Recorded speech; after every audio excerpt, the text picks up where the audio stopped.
start the time.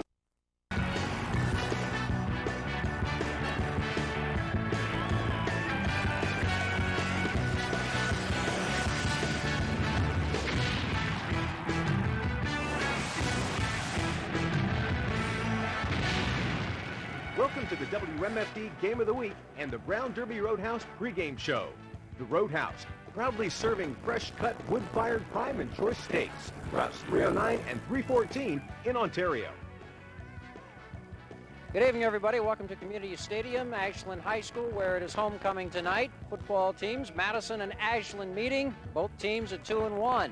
Ashland coming off a 17-10 loss to Shelby High School over at Skiles Field last week in a game that came down to, well, virtually the last play. The Madison Rams, after getting beat by Louisville in week 2, bounced back, won on the road and beat Mount Vernon like a drum, 45-8 the final score. Tonight, it's the new season. It's the conference season. Both teams, well, hypothetically, are undefeated, but both teams, Bob, want to get off to a good start if they want to contend. Well, and that win in week 1 for Matt Gotzel's Rams turns out to be a real quality win.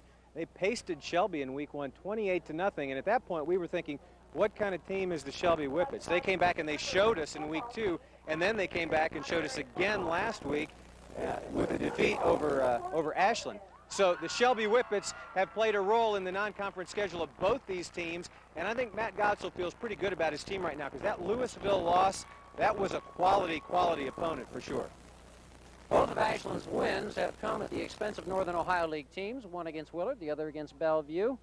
For Madison, well, if their option is working and their quarterback Corey Rupert has things going well, then they can be tough to stop.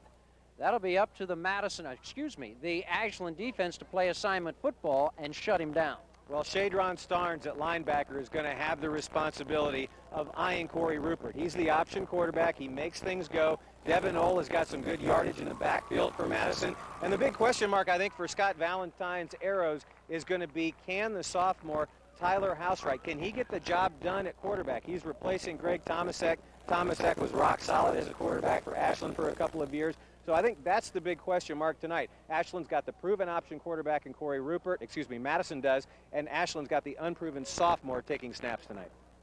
It's experience Madison way against inexperience against Ashland, but I asked Coach Matt Gotzel over at Madison this week if that made any difference, and he said it shouldn't.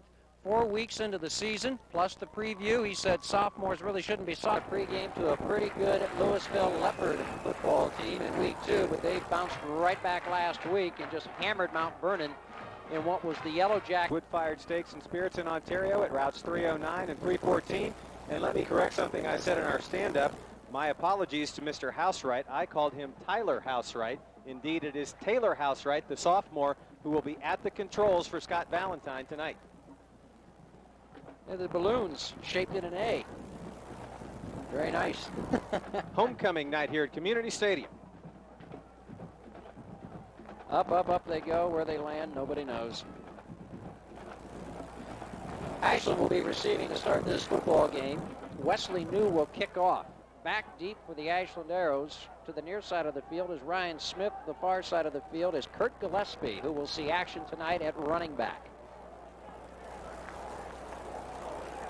Last year, Ashland won a close one over on Esley Lane by a final of 16-14 in what was a physical rough-and-tumble football game, and we expect the same here tonight.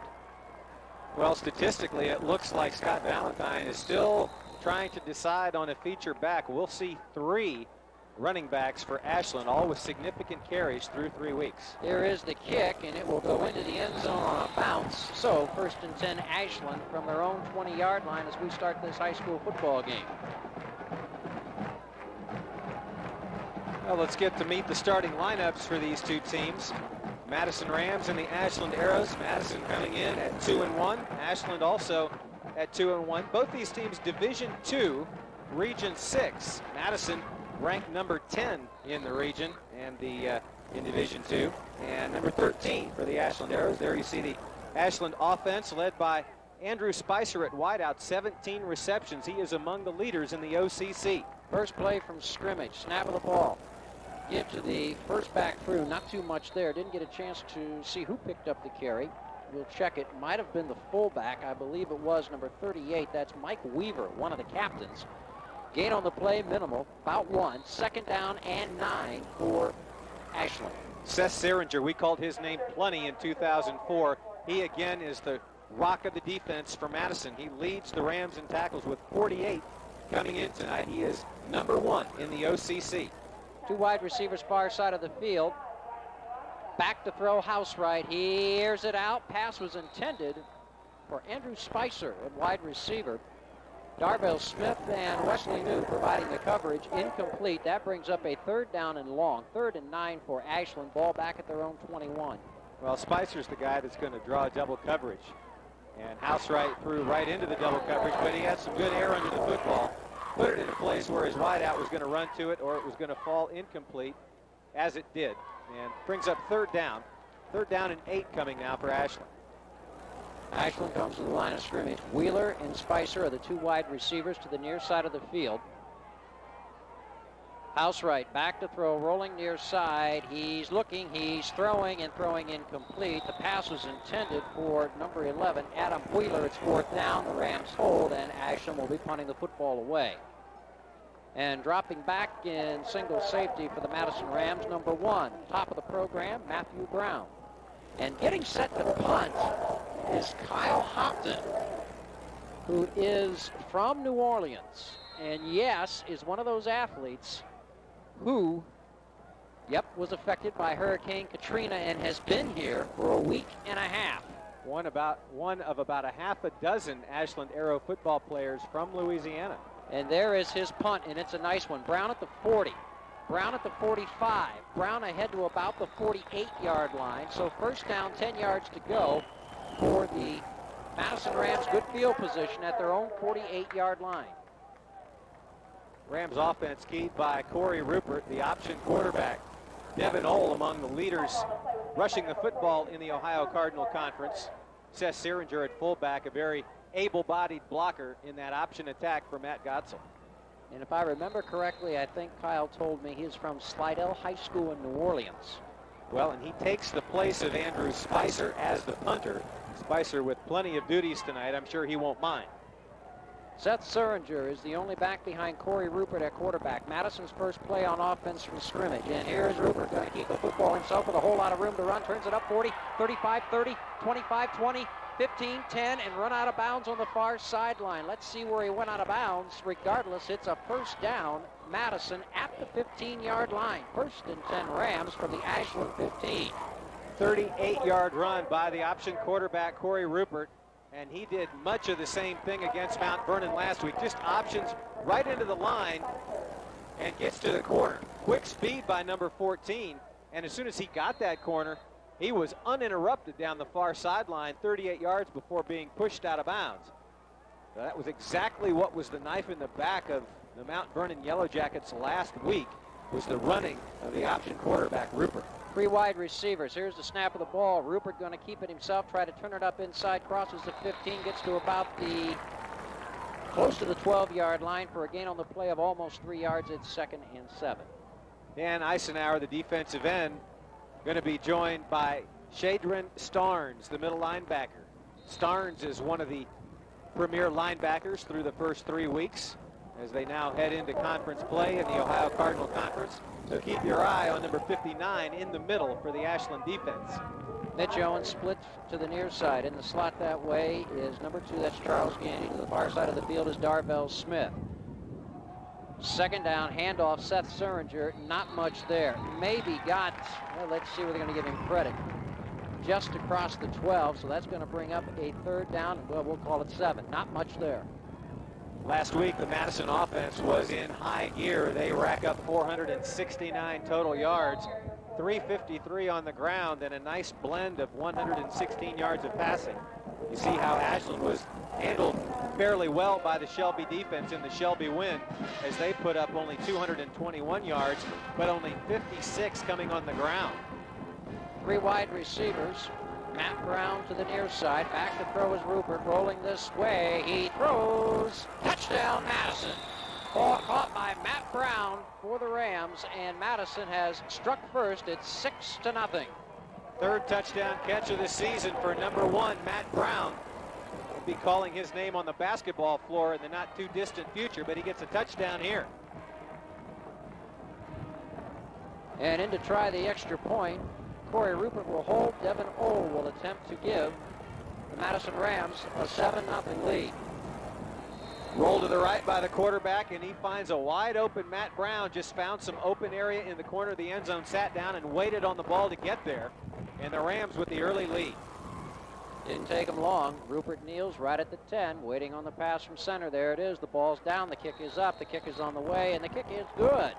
9 minutes, 36 seconds left to go here in the first period. Madison 7, Ashland 0.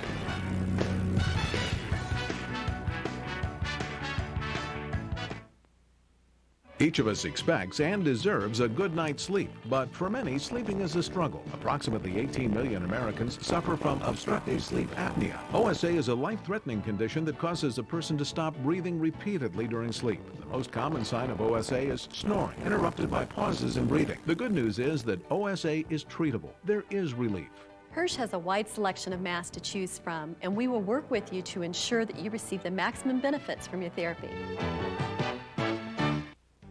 Endless possibilities. In addition to your home, a family vacation, a college diploma, a home equity loan from Richland Bank can turn these possibilities into realities, and Richland Bank offers zero closing costs. So come to Richland Bank for hometown decisions, local servicing, quick turnaround times, and competitive rates. Endless possibilities, endless uses for your home equity loan, and zero closing cost. Bank with a leader. Choose Richland Bank.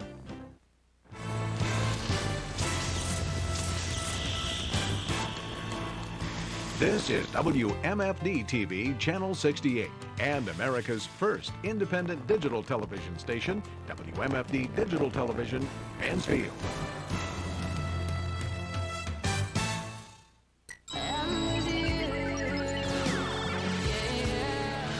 We're playing your favorite artists on Mix 106.1.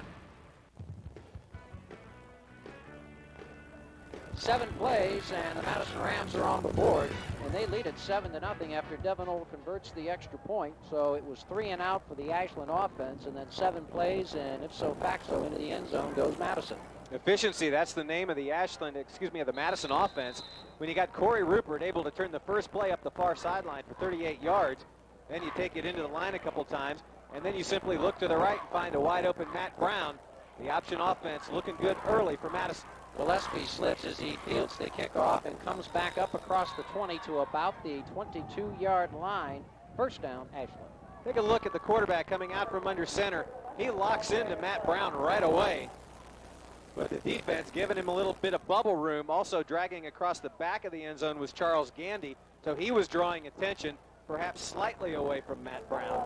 Matt Brown just squatted down and got the touchdown. Darvell Smith had lined up to the opposite end, so I'm sure he garnered some attention. First down, 10 yards to go for the Ashland Arrows. Spot the football at about their own 22-yard line with 2 wide receivers to the far side of the field. It is first down. They give it away, running with the football and running up across the 25. Just across the 25 is number 34, Dan Eisenhower. So a gain on the play of, well, we'll call it about 3 yards. Second down and 7 for the Arrows.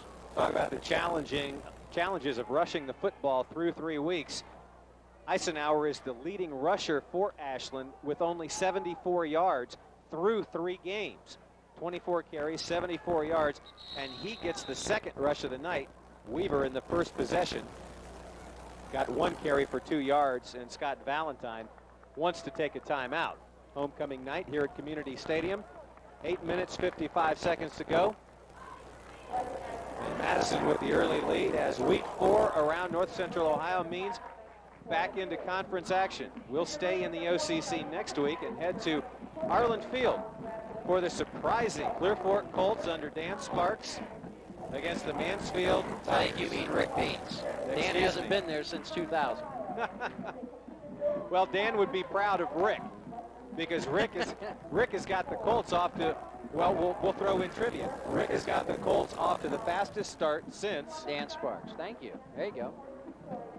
And also Coming up tomorrow night, it's a battle of undefeateds. Ashland University Eagles at 3-0 taking on the number 2 ranked team in the country in Division II, the Grand Valley State Lakers, who were national champions in 02 and 03 and made the playoffs last year as well. It is 2nd and 7 Ashland.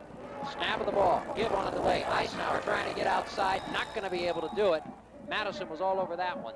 Seth Suringer was there. Also for Madison was number 32, Taylor Grosskost. Suringer just covers so much room in the linebacker zone, and he flies to the football so well. And what that means is the defensive line is tying up the offensive line for Ashland and allowing the linebackers for Madison to make plays. Suringer made one there. Loss of 1. It is 3rd down and long again for the Arrows. Then they're up to the line of scrimmage. Still looking for their first down of the night with 8:17 to go here in the first period. 3 wide receivers, 2 of them to the far side of the field. Back to throw is Eisenhower from shotgun. He's rolling, he's looking, he's throwing, and it is. Is it intercepted? I think so, yes. Courtney Steele comes up with a diving interception on the far side of the field. So it's 1st and 10 Madison going the other way again with good field position. Just stepped right in front. Not quite sure Housewright ever saw him.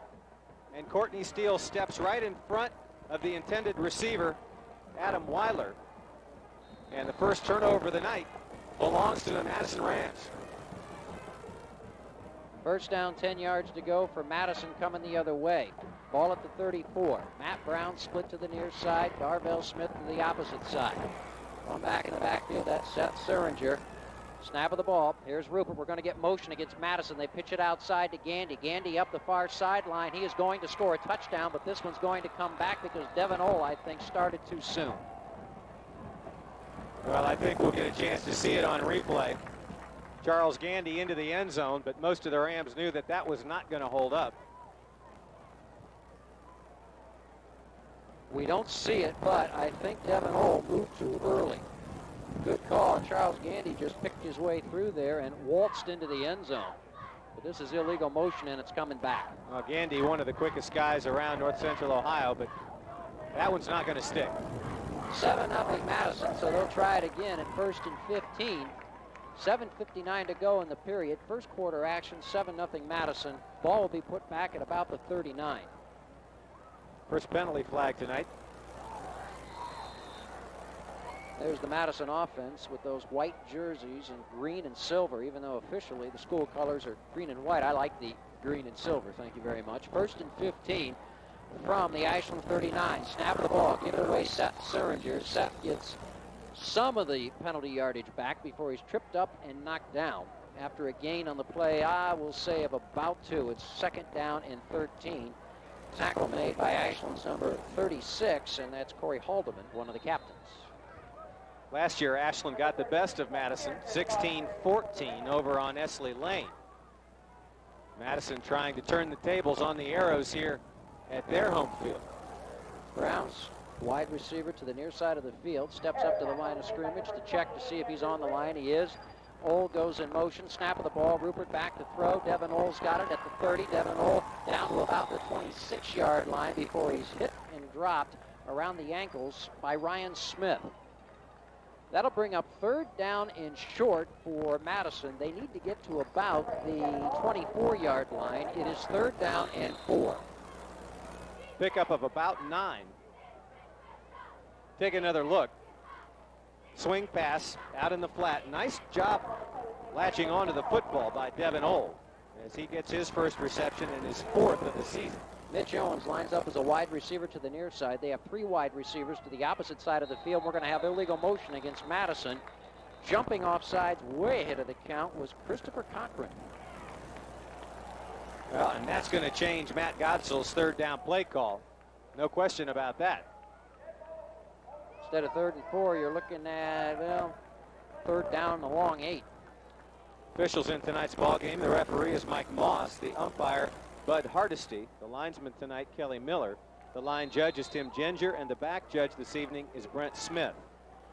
Darvell Smith, one of the wide receivers to the far side of the field. Devin Ohl is also over there. Mitch Owens lines up about 5 split to the near side. Seth Suringer, the only back in the backfield. Rupert on the option, going to give it away, though. to Seth Seringer, and Seringer is going to get across the 30 down to about the 28-yard line. It's going to bring up 4th down. 4th and about, let's see, 4th and 5. Well, I think Matt Gotzel's thinking it's 4-down territory. So we'll go ahead and take what we can get with Seringer up the middle and bring up 4th down and go ahead and go for it on 4th down with the football at the 29. Madison wants a timeout. They'll need to talk about it. 5:59 left to go here in the first period. Rams 7, Arrows nothing.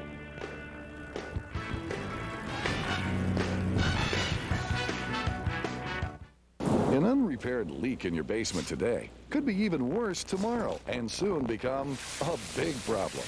Don't wait. Call B-Dry. B-Dry was featured on NBC's Dateline as the honest waterproofing company. B-Dry gave honest, accurate assessments, saving homeowners thousands of dollars. Plus, the B-Dry Life of the Structure warranty guarantees you'll stay dry. Call B-Dry. 800-686-4585. Yeah, B-Dry. I'm Robert Franz, music director of the Mansfield Symphony Orchestra. For me, every concert is a thrilling journey, and I want to take you along. The Mansfield Symphony Orchestra is better than ever. In fact, it's one of the reasons North Central Ohio is such a great place to live. Join me for an adventure with the Mansfield Symphony Orchestra live in the historic Renaissance Theater. 5:59 left to go here in the first period. Madison up 7-0, and looking at a 4th down and a little more than 4.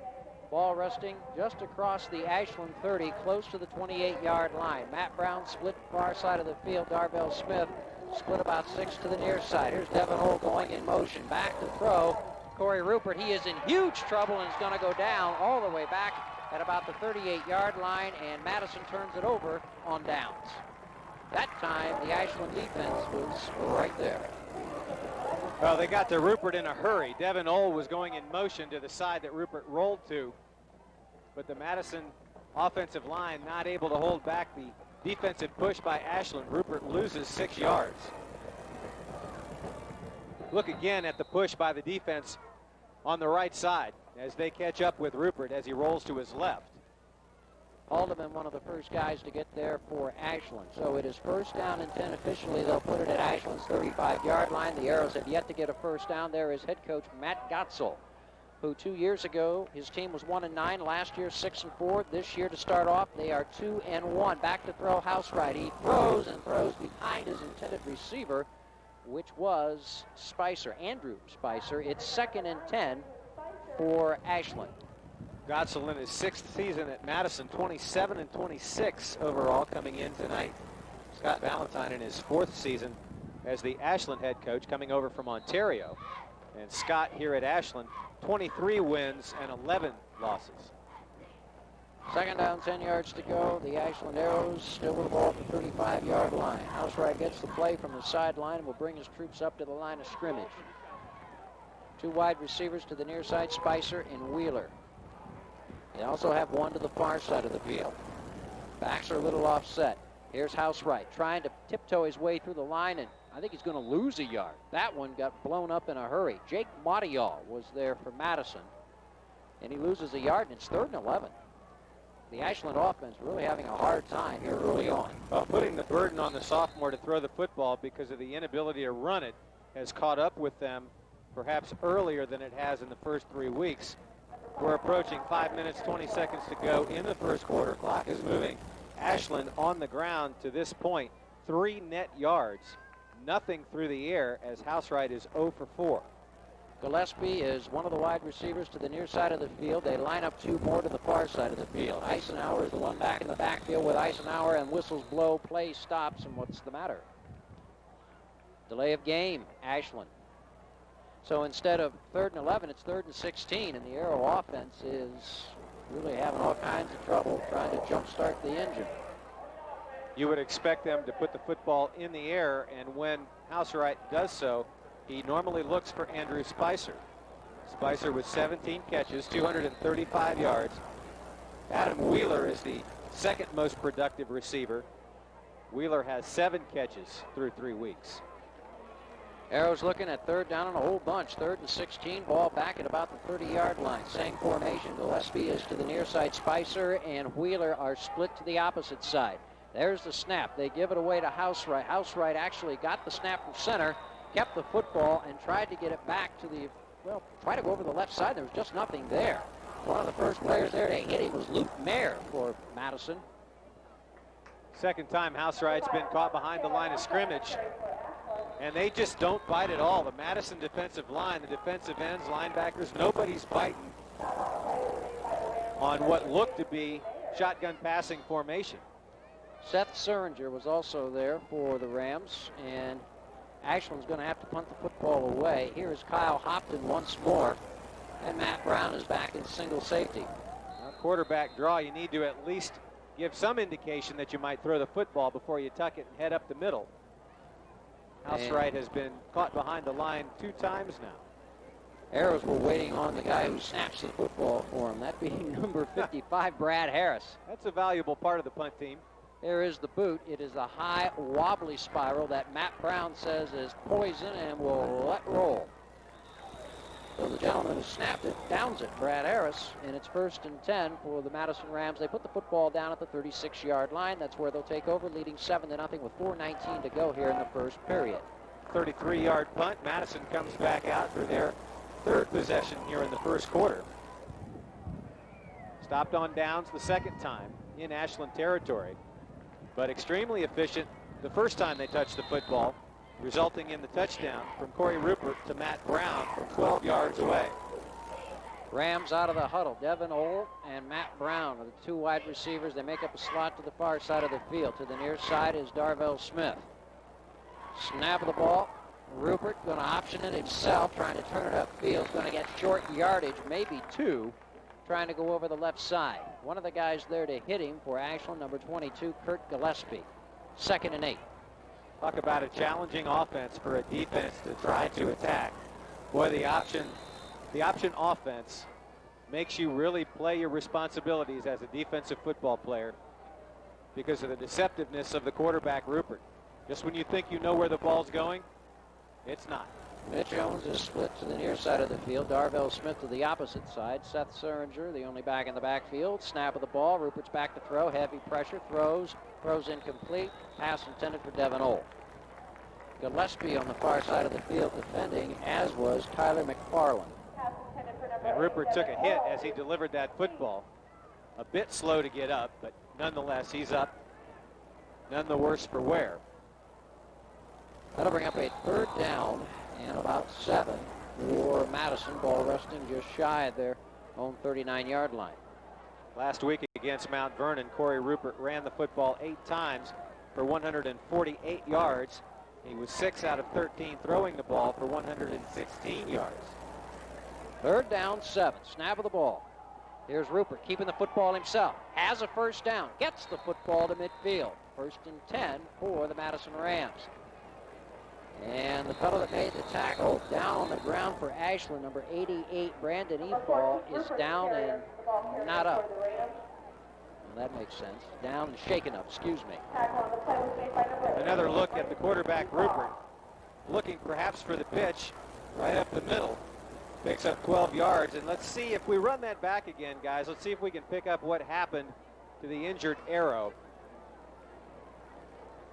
Keep your eye on 88. Let's take a look right there. Ouch. Looks like a right knee. As Rupert goes down after the 12-yard pickup. Corey Rupert would probably tell you that he had the best game of his life last week. He ran for 2 touchdowns, threw for 2, threw for 116, ran for 148. And we've got an injury timeout that seems like it's not going to take care of itself anytime soon, as the squad is now coming out. Later on in the ball game, Jeff and I will select the Outback Steakhouse All-Star of the game, as we do each and every football Friday night. The outstanding performance awarded the Outback All-Star of the game and invited to the Outback for the banquet honoring all of the All-Stars at the conclusion of the season. 3:31 to go. Madison 7, Ashland nothing. Injury timeout on the field. We'll take a break from Community Stadium. And we'll keep it right here because we don't need a break. So he gets an extra bonus coverage.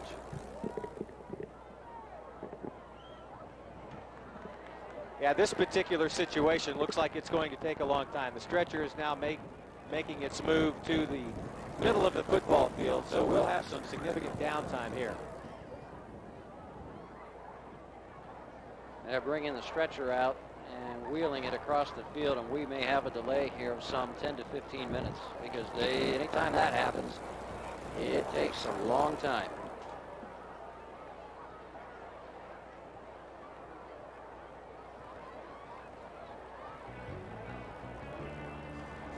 Seven nothing. The Madison Rams on top. We had an injury timeout, and we will be back.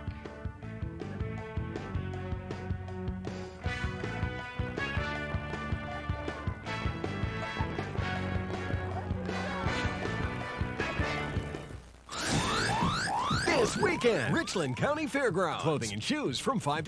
LEI, Nike, Adidas, Reebok, Echo, DKNY, Nautica, Polo, Levi's, Anichi, Hilfiger, Abercrombie & Fitch, Lockaware, Mudd, Apple Bottom, Dickies, more. Leather jackets, $49. Timberland boots, $49. Jewelry and watches, $5. Perfume to 80% off. Computers, $99. Laptops, $199. CD burners, $19. DVD burners, $49. Software, $5. PS2, GameCube, Xbox games, $10. Richland County Fairgrounds. Friday, 3 to 9. Saturday, 10 to 8. Sunday, noon to 5. My name's Lady. I attend North Central State College. I'm in nursing. Teachers around here I've had in class are just pretty good, and I like all their classes so far. I've learned more in 4 weeks than I have any time so far as being in school. I came here because of the opportunities, and I like the hands-on experience. Yeah, I actually did look at other schools, but I like this one the best. It is one of the greatest colleges in the state of Ohio. I'm Harry Connick Jr. Hurricane Katrina devastated my hometown of New Orleans and destroyed the lives and homes of people all across Louisiana, Mississippi, and Alabama. But we're gonna rebuild. Join me and Habitat for Humanity in Operation Home Delivery as we rebuild homes and lives. New Orleans and the Gulf Coast will come back, but only with your help. Please donate, volunteer, get involved. Visit Habitat.org.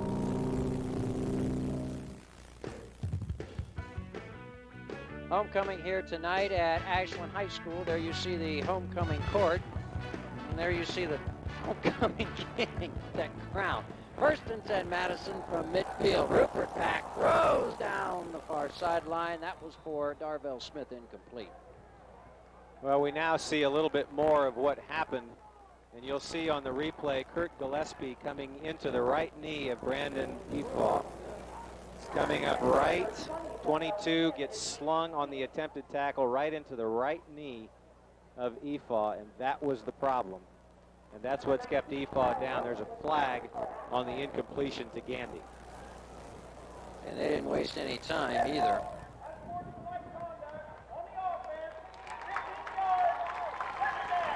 And for some reason, Madison's just been hit with an unsportsmanlike conduct. What in the world, as you see Brian Efaw being taken off the field, and they didn't waste any time either. They had the ambulance on the, or I shouldn't say ambulance, but the rescue squad personnel on the field immediately.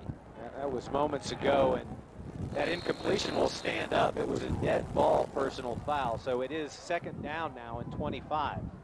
I get the feeling somebody from Madison said something either to an official or one of the Ashland players and used profanity, and when that happens, that's an automatic 15. Now it's second down and a bunch. Rupert back, throws, and a pump fake for Matt Brown. He had him wide open, and Rupert missed him. And another flag is down. 2 flags are down. Well, let's see if this is during the play. Holding. It will be. Holding against the Rams, so 2 consecutive plays have netted 2 incompletions and 2 penalties. 2:58 left to go here in the first period. It's still 7-0 Madison, and at this rate, it's going to be second down and next year. Well, let's see if they take the yardage, and they will. So wipe that incompletion off the board. Rupert trying to hook up with Matt Brown. That will not count, and we'll move him back another 10. So when you've got first and 10 and 2 consecutive major penalties, well, you need the Need a moon chart, the rotation of the Earth around the sun, to figure out how much they need for a first down here. Turning into a Bill Cosby routine. 3rd and 47. Actually, it's 2nd and 35. Jeez. Ball back at their own 25. Snap of the ball. Rupert pitches it outside with it. Gandy turns the corner. 30 after the 35. Gets some of the penalty yardage back as he's driven out of bounds on the far sideline. That's going to bring up a 2nd down and 20-something. 12-yard pickup by Gandy on the option around the far side. So he gets a big chunk of it back, gets the holding penalty back and a little bit of the unsportsmanlike call back. Brings up 3rd down. It'll be about 3rd down and 23. 23 for Madison. Nose of the football, resting close to their own 39-yard line. They're up to the line of scrimmage. 2 wide receivers to the near side of the field. Brown and Gandy. Darvell Smith to the opposite side. Here we go. Back to throws Rupert. He has some time. Now running out of it in a big hurry. Tries to step up. Got hit. Ball loose. It's a fumble. Who's got it? I think the guy's in the black jersey, but let's see. That's one to take another look at, too, to see whether or not his arm was coming forward. There was no indication of an incomplete pass. Once the official throws that beanbag, it's a fumble. It's 4th down. Madison recovers. So it's going to be about a 7-yard loss. Call it an 8-yard loss by Rupert. Matt Brown will punt, and back deep to receive is number 19, Kyle Roby. No, indeed, they called it a fumble and recovered by Madison on an 8-yard loss by Rupert. So they're not going to get as good a field position as they could have. They'll have to settle for the punt. It takes a Madison roll and will roll dead all the way down to the 30-yard line. Down there to down the football for Madison was outside linebacker Ryan Miller. So 1st and 10, Ashland from their own 30, and a flag is down. We have holding against Madison. They'll probably make them punt it again. 37-yard punt.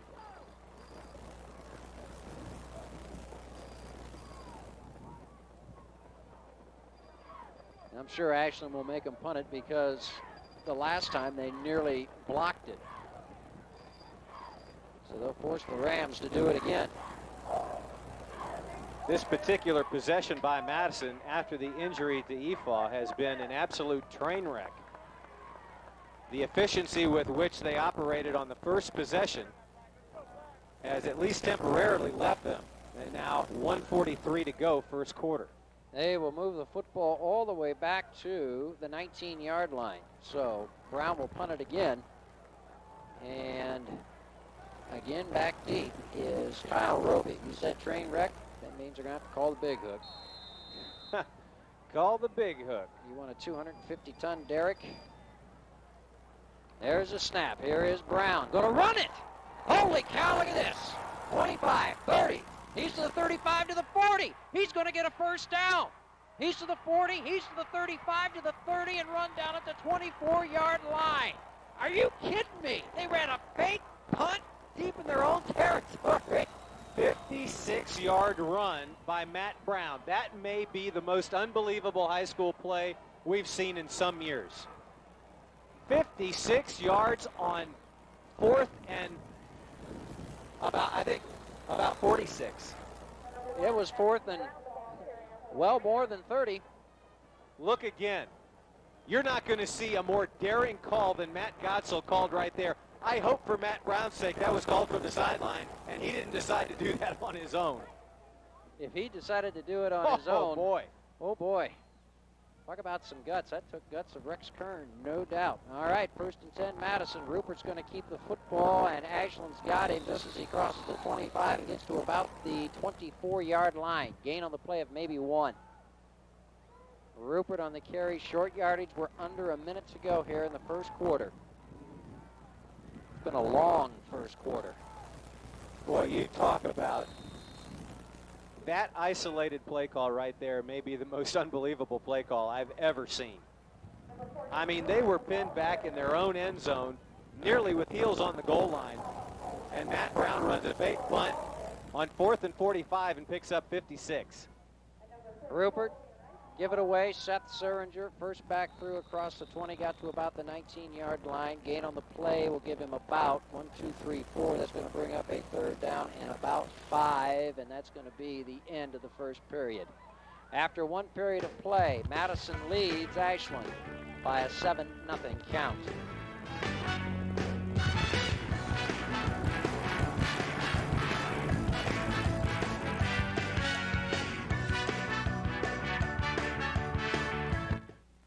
There's more at Home Hardware than just hardware, like our great selection of quality furniture.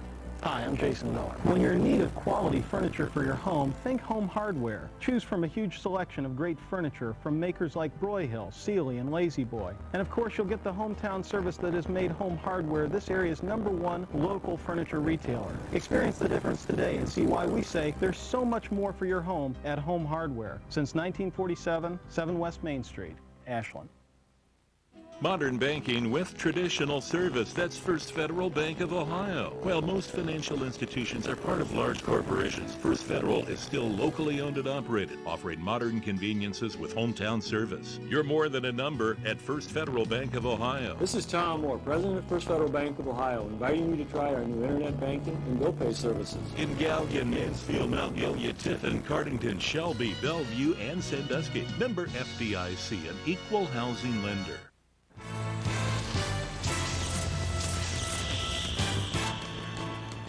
This is WMFD-TV Channel 68 and America's first independent digital television station, WMFD Digital Television, Mansfield. You'll go crazy for the AM 1440 radio auction. Buy items at substantial savings off retail. It begins at 8 a.m. on AM 1440. The WMFD Sports Game of the Week is sponsored in part by First Federal Bank of Ohio, First Drug, Mansfield Area Wide, Renaissance Performing Arts, and by Steve's Dakota Grill.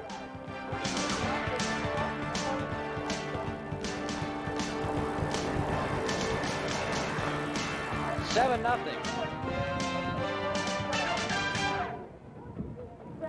7-0 in favor of the Madison Rams. As we are ready to start the second quarter, I'm joined in the booth by Ashland University football coach Lee Owens. And as Madison gets ready to run the first play here on 3rd down and 4.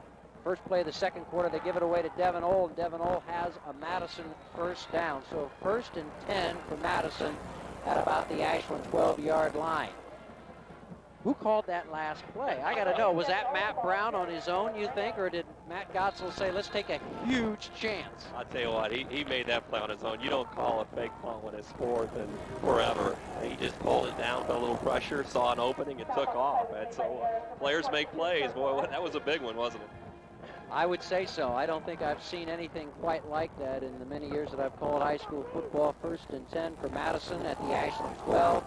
Here is Devin Old with a football getting close to the Ashland 10-yard line for a gain of a couple. The ball squirts out, but it's been whistled dead. You have a big game tomorrow with Grand Valley State, about 24 hours from now. Yeah, it's and everybody's been bringing it up and talking about it.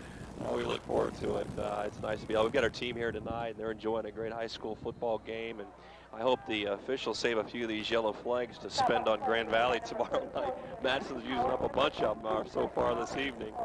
But, you know, it's great high school football. I guess the split loyalties here, you know, being an ex-Madison Ram and having my daughter here at Ashland. So kind of split here, Jeff.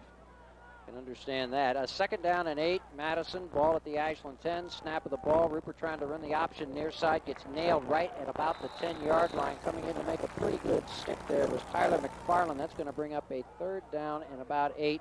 Madison, ball still resting on the Ashland 10-yard line. You know, that midline option is next to impossible to defend. And of course, Dan Woodard back up here in the booth for Madison is the master of that whole deal. And you just don't know who has the ball. What a great, there, you can see it right there. You know, he fakes it to the fullback, and the fullback's opening. Lets the fullback have it. If not, he just follows the fullback in the hole. And really, Dan Fuller, the defensive coordinator for Ashland, is doing a pretty good job at this point. After, you know, the defense gets used to the speed and so on, it takes a while for the defense to adapt to it.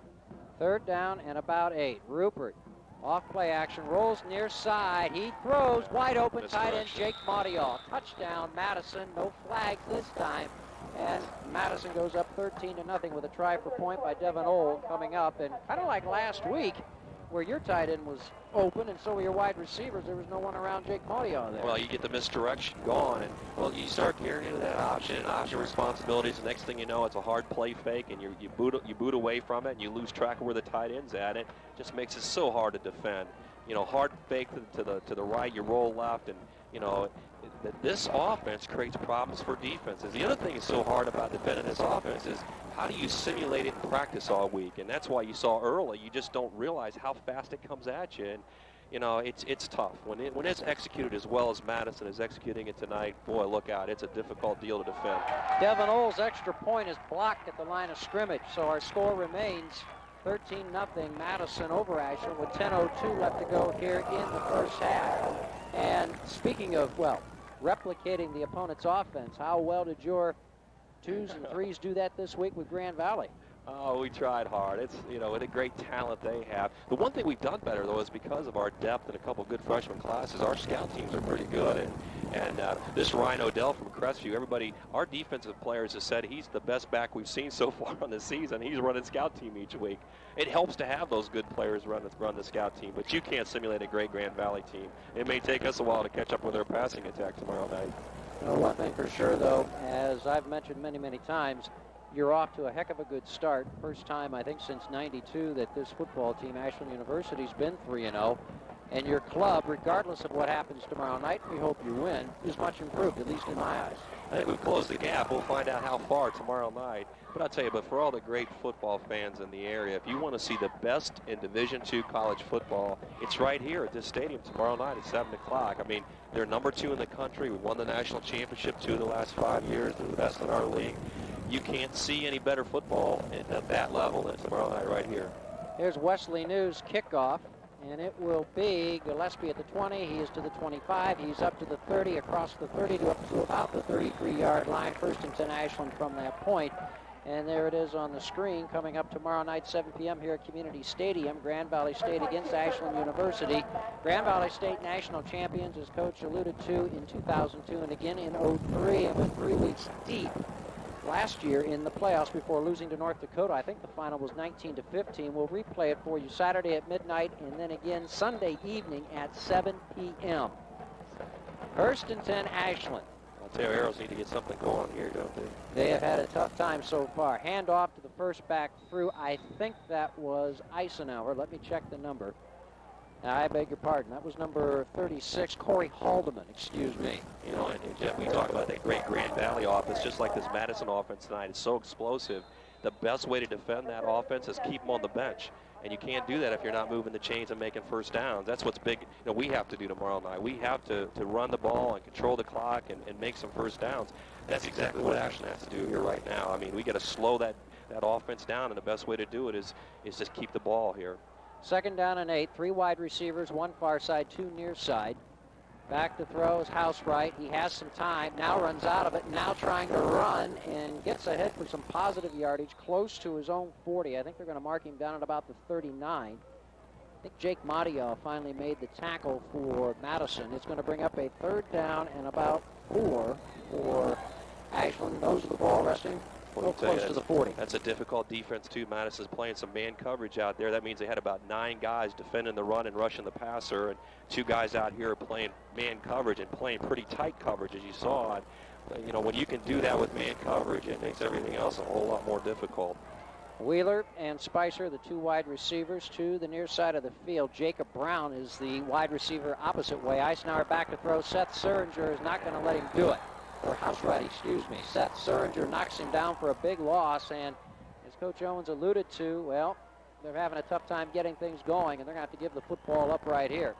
It seems as though he just doesn't have much time, and on the previous play when he had time, evidently nobody was open. Yeah, and you can see right here we've got a blitz coming up the middle. Linebackers run through the middle, and he's just a little slow picking him up on the blitz, and you know, he didn't have a chance to throw the football. I mean, the pattern hadn't even developed to the point where he could check his progression. He had to pull it down and protect the football. And, you know, obviously they're punting again, which isn't a good thing right now.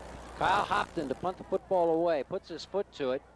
A spiral that Matt Brown will chase down at his 33, up to the 35, gets hit at the 39, spun around, that's it. I think the first arrow downfield to get him was number 42, Trent Thomas. 1st and 10, Madison, heading towards the north end zone. And I think basically with your ball game, you made mention, try to keep their offense off the field. The closer you're able to stay later on in the ball game, if you're down just a couple of points or up a couple of points, I think the more they start thinking about it. It's the pressures on Grand Valley. You know, not a lot of people expect us to win this game, and it's a nice situation to be in. Our guys have got to stay loose and not play too close to the vest, but try to eliminate those big plays like we just had a minute ago where the quarterback for Ashland was sacked. And we just can't give up the negative play because it stops the drive. And so if you can continue to try to work to get positive drives, then you get positive plays. That's how you keep drives alive. And Ashland hasn't been able to do that so far. 7:44 left to go here in the second period. It's 13-0 Madison, and I guess I'll leave you with one other question, and that is, you said not play it close to the vest. Do the guys just have to go out and play ball and not think about, well, as big a game as it is? Yeah, we haven't been in a game like this for a long time. Grand Valley's used to playing in games like this every week. Everybody's pointing towards, so we have to go take it from them. And we can't do that if we're conservative or if we coach not to lose or we play not to lose. We got to play and coach to win. That's how you beat a team like this. And physically go out there and take it from them. And the longer we stay in the game, as you mentioned earlier, and the further it goes into the game, the more pressure there is on Grand Valley. We've all been a part of that kind of game, and that's how we're hoping it unfolds tomorrow night. Good luck to you. I will be here. And thanks for stopping by. We appreciate it. And that's Ashland University coach Lee Owens, who stopped by the booth tonight since he takes on Grand Valley State coming up tomorrow night. Again, as Coach Owens said, watch the Lakers, who are one of the best in the country in Division II and national champs in 02 and 03, made the playoffs again last year, show up here at Community Stadium Saturday evening, 7 p.m. And it's supposed to be good weather. So we've been lucky. Boy, that's going to be a dandy. Go Eagles. Back to live action. It is 1st down and 10. Devin Ohl with the carry, trying to get around the far side. Not too successful. Maybe got back to the line of scrimmage. Might have lost a yard. Let's see where they put it down. It is, he got a yard. 2nd and 9. Third carry tonight for Devin Ohl. Bob Miller back on the microphone. It's not often I give up my sport mic, but I'll tell you what, when Coach Lee Owens comes in the booth, you pull off the sport mic and you give it up right away.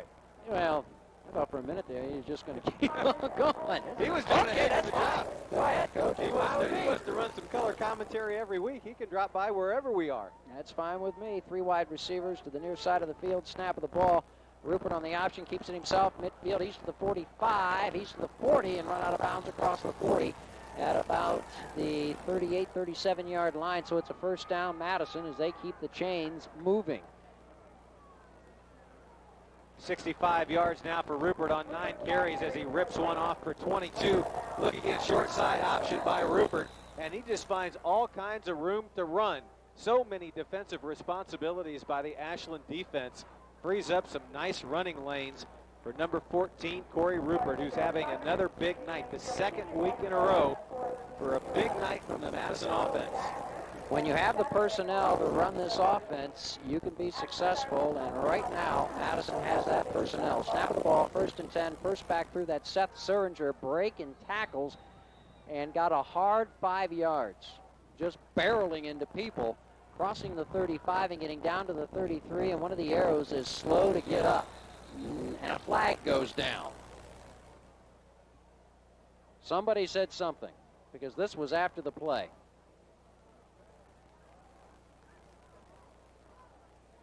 The arrow that was slow getting up was Trent Thomas. It's like a shoulder situation for number 42, who's still in the ballgame, but now he comes trotting to the sidelines. And it's a left shoulder or elbow, perhaps. Going to bring Trent Thomas to the sideline. Flag is still down and undetermined here. We're going to have a dead ball personal foul against Madison coming up here, I think.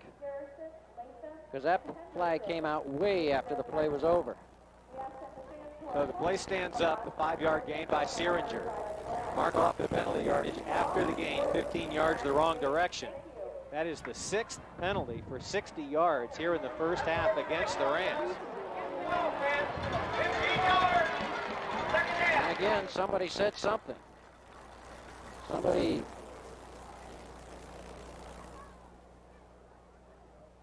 See if we can pick it up. The referee heard something.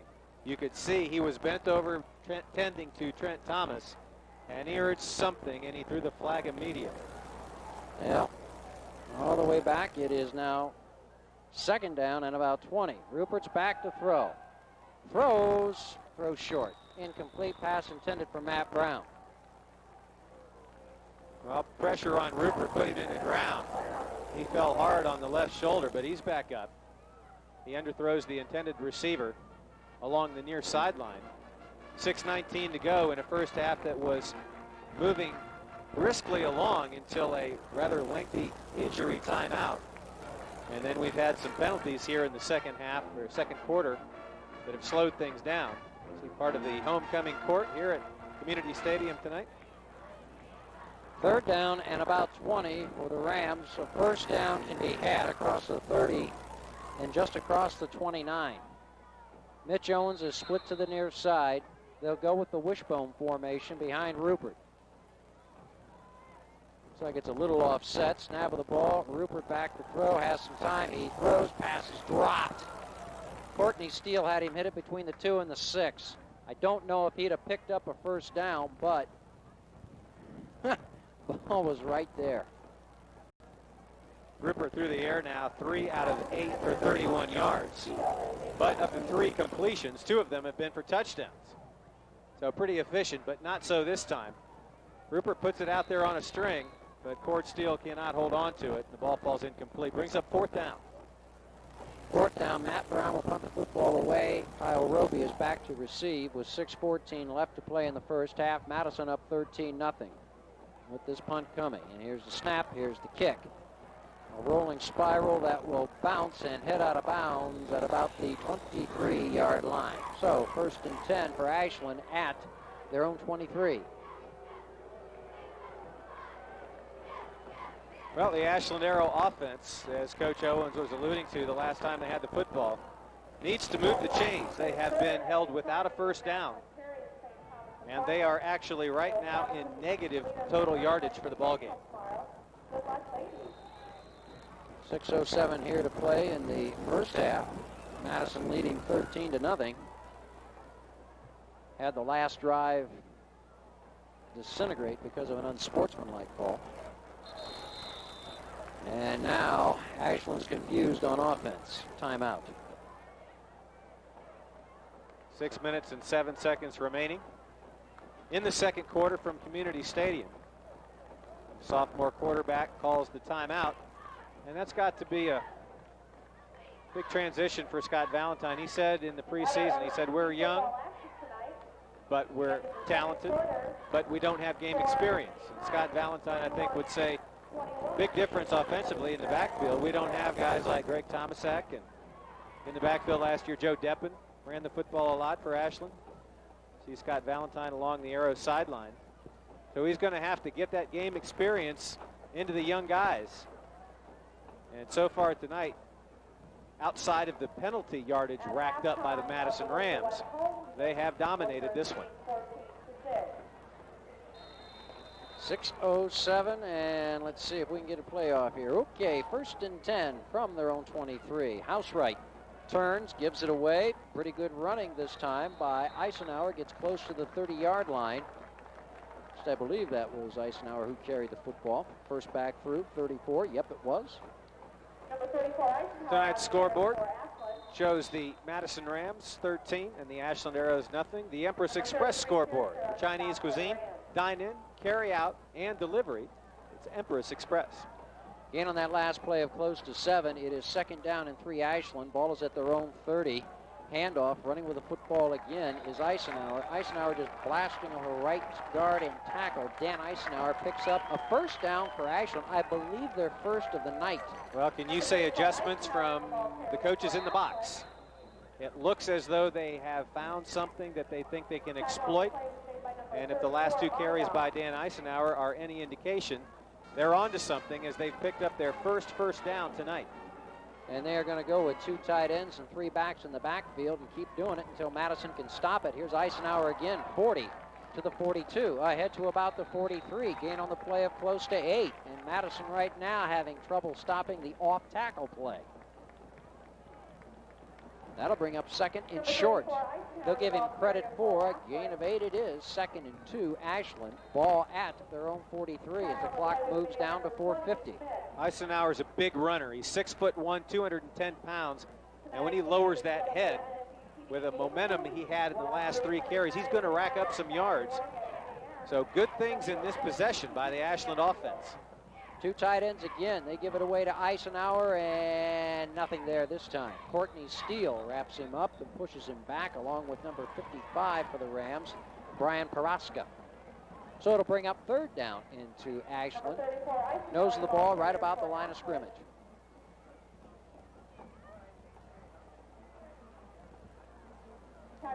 Go to the NorthCentralOhio.com for the Click a Coupon game room.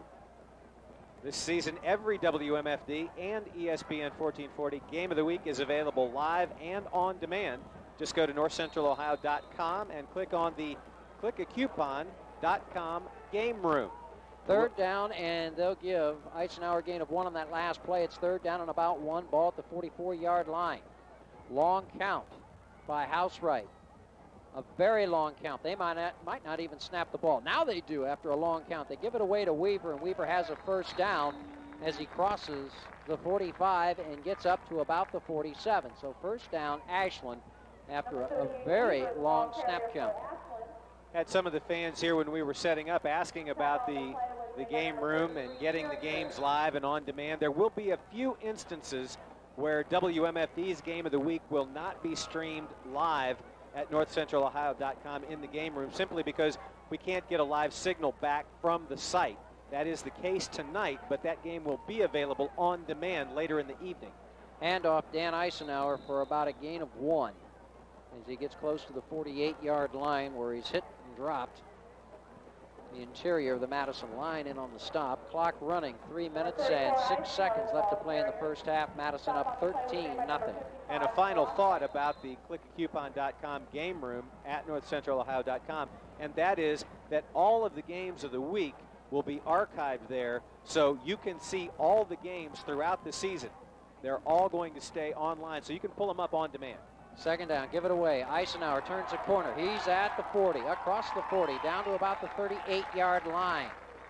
Darvell Smith hanging on, brought him down on the far sideline. It's 1st and 10, Ashland, 2:42 on a moving 2nd quarter clock. Well, Dan Eisenhower is making his presence known in this particular possession by Ashland. Coaches have obviously made some adjustments, and they are featuring Dan Eisenhower. He has 8 carries now for 38 yards, and he is second to Corey Rupert's 65. The Madison quarterback leads all rushers tonight. Go with 2 tight ends, give it away to Eisenhower again, barreling forward across the 35 down to about the 33-yard line before he's upended and decked. But he has been the major carrier here tonight as they have come out. Look at Charles Gandy lower the hammer at the end of this one. Boom! But not before Eisenhower picks up another 6. 44 yards now on 9 carries for Dan Eisenhower. 2nd down, a long 4 for Ashland, as again, they will go with 2 tight ends and continue to slam it at Madison. Snap of the ball, Housewright, give it away. Eisenhower around the outside to about the 25, close to the 20-yard line where he's run out of bounds on the far side. I believe Darvell Smith made the tackle on the far side along with Seth Seringer. The play goes out of bounds. That stops the clock with 1 minute and 53 seconds left to go here in the first half, and it is another Ashland 1st down. 1st and 10 for Ashland, ball at the 22 of Madison. Well, and the big gun in this drive is coming to the sidelines, holding his right wrist. That's Dan Eisenhower coming out of the football game. And in to replace him is Corey Haldeman. So Haldeman comes in as again they go with 3 backs in the backfield. They'll go with 2 tight ends. Haldeman gets the football. Haldeman running with it across the 20 and gets knocked down at about the 18-yard line. In on the stop for Madison was number 32, Taylor Grosskost. Well, they don't miss a beat as Haldeman comes in and has his number called on the first play, picks up 5 yards. Haldeman has carried 2 times tonight for 7. And Dan Eisenhower's got his helmet off right down below us, and they're looking at his right wrist. It is 2nd down and 5. Ashland pitched to Haldeman, trying to get outside, cuts it inside, gets across the 15, close to the 14-yard line. He'll be about a yard short of his first down. That'll bring up 3rd and short Ashland with 1:04, 1:03 and counting down here in the first half.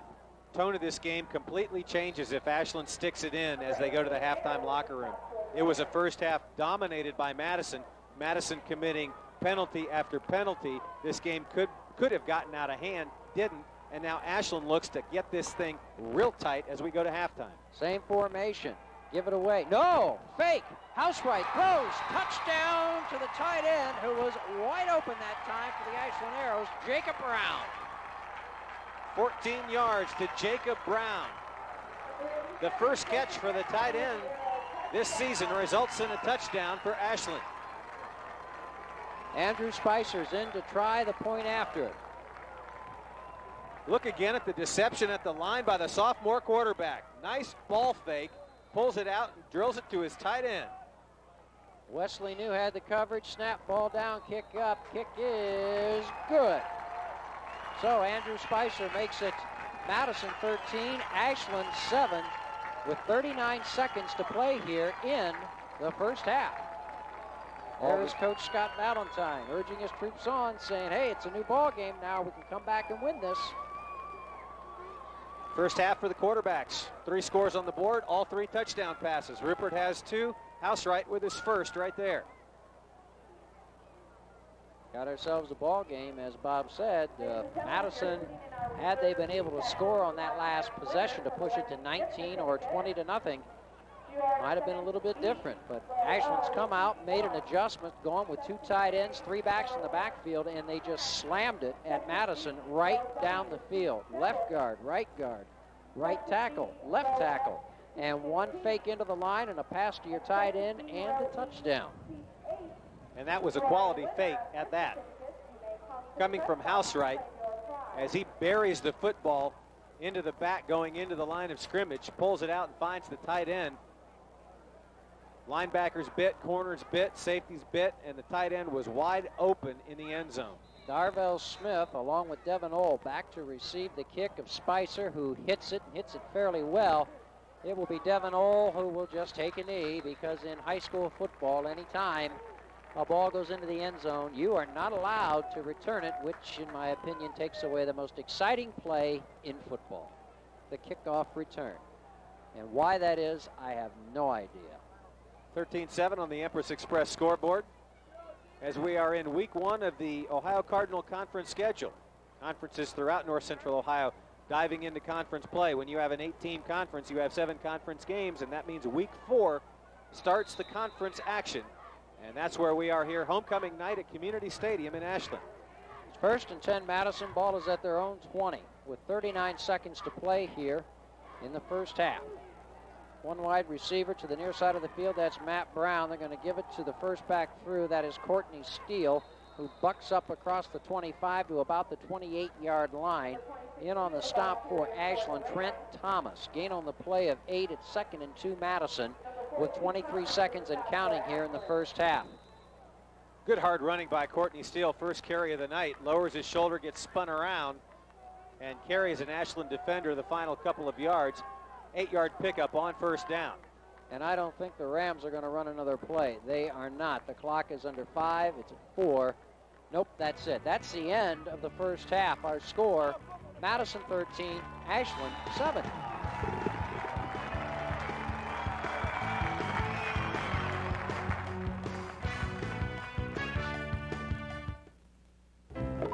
At 5:45 every weekday morning, Bob Martin wakes up for work. He's in the shower at 5:52, and he has breakfast with the family at 6:18 sharp. At 6:35, he leaves for the office. And at 6:36, Bob calls Gandert Door Company, garage door installation, service, and repair.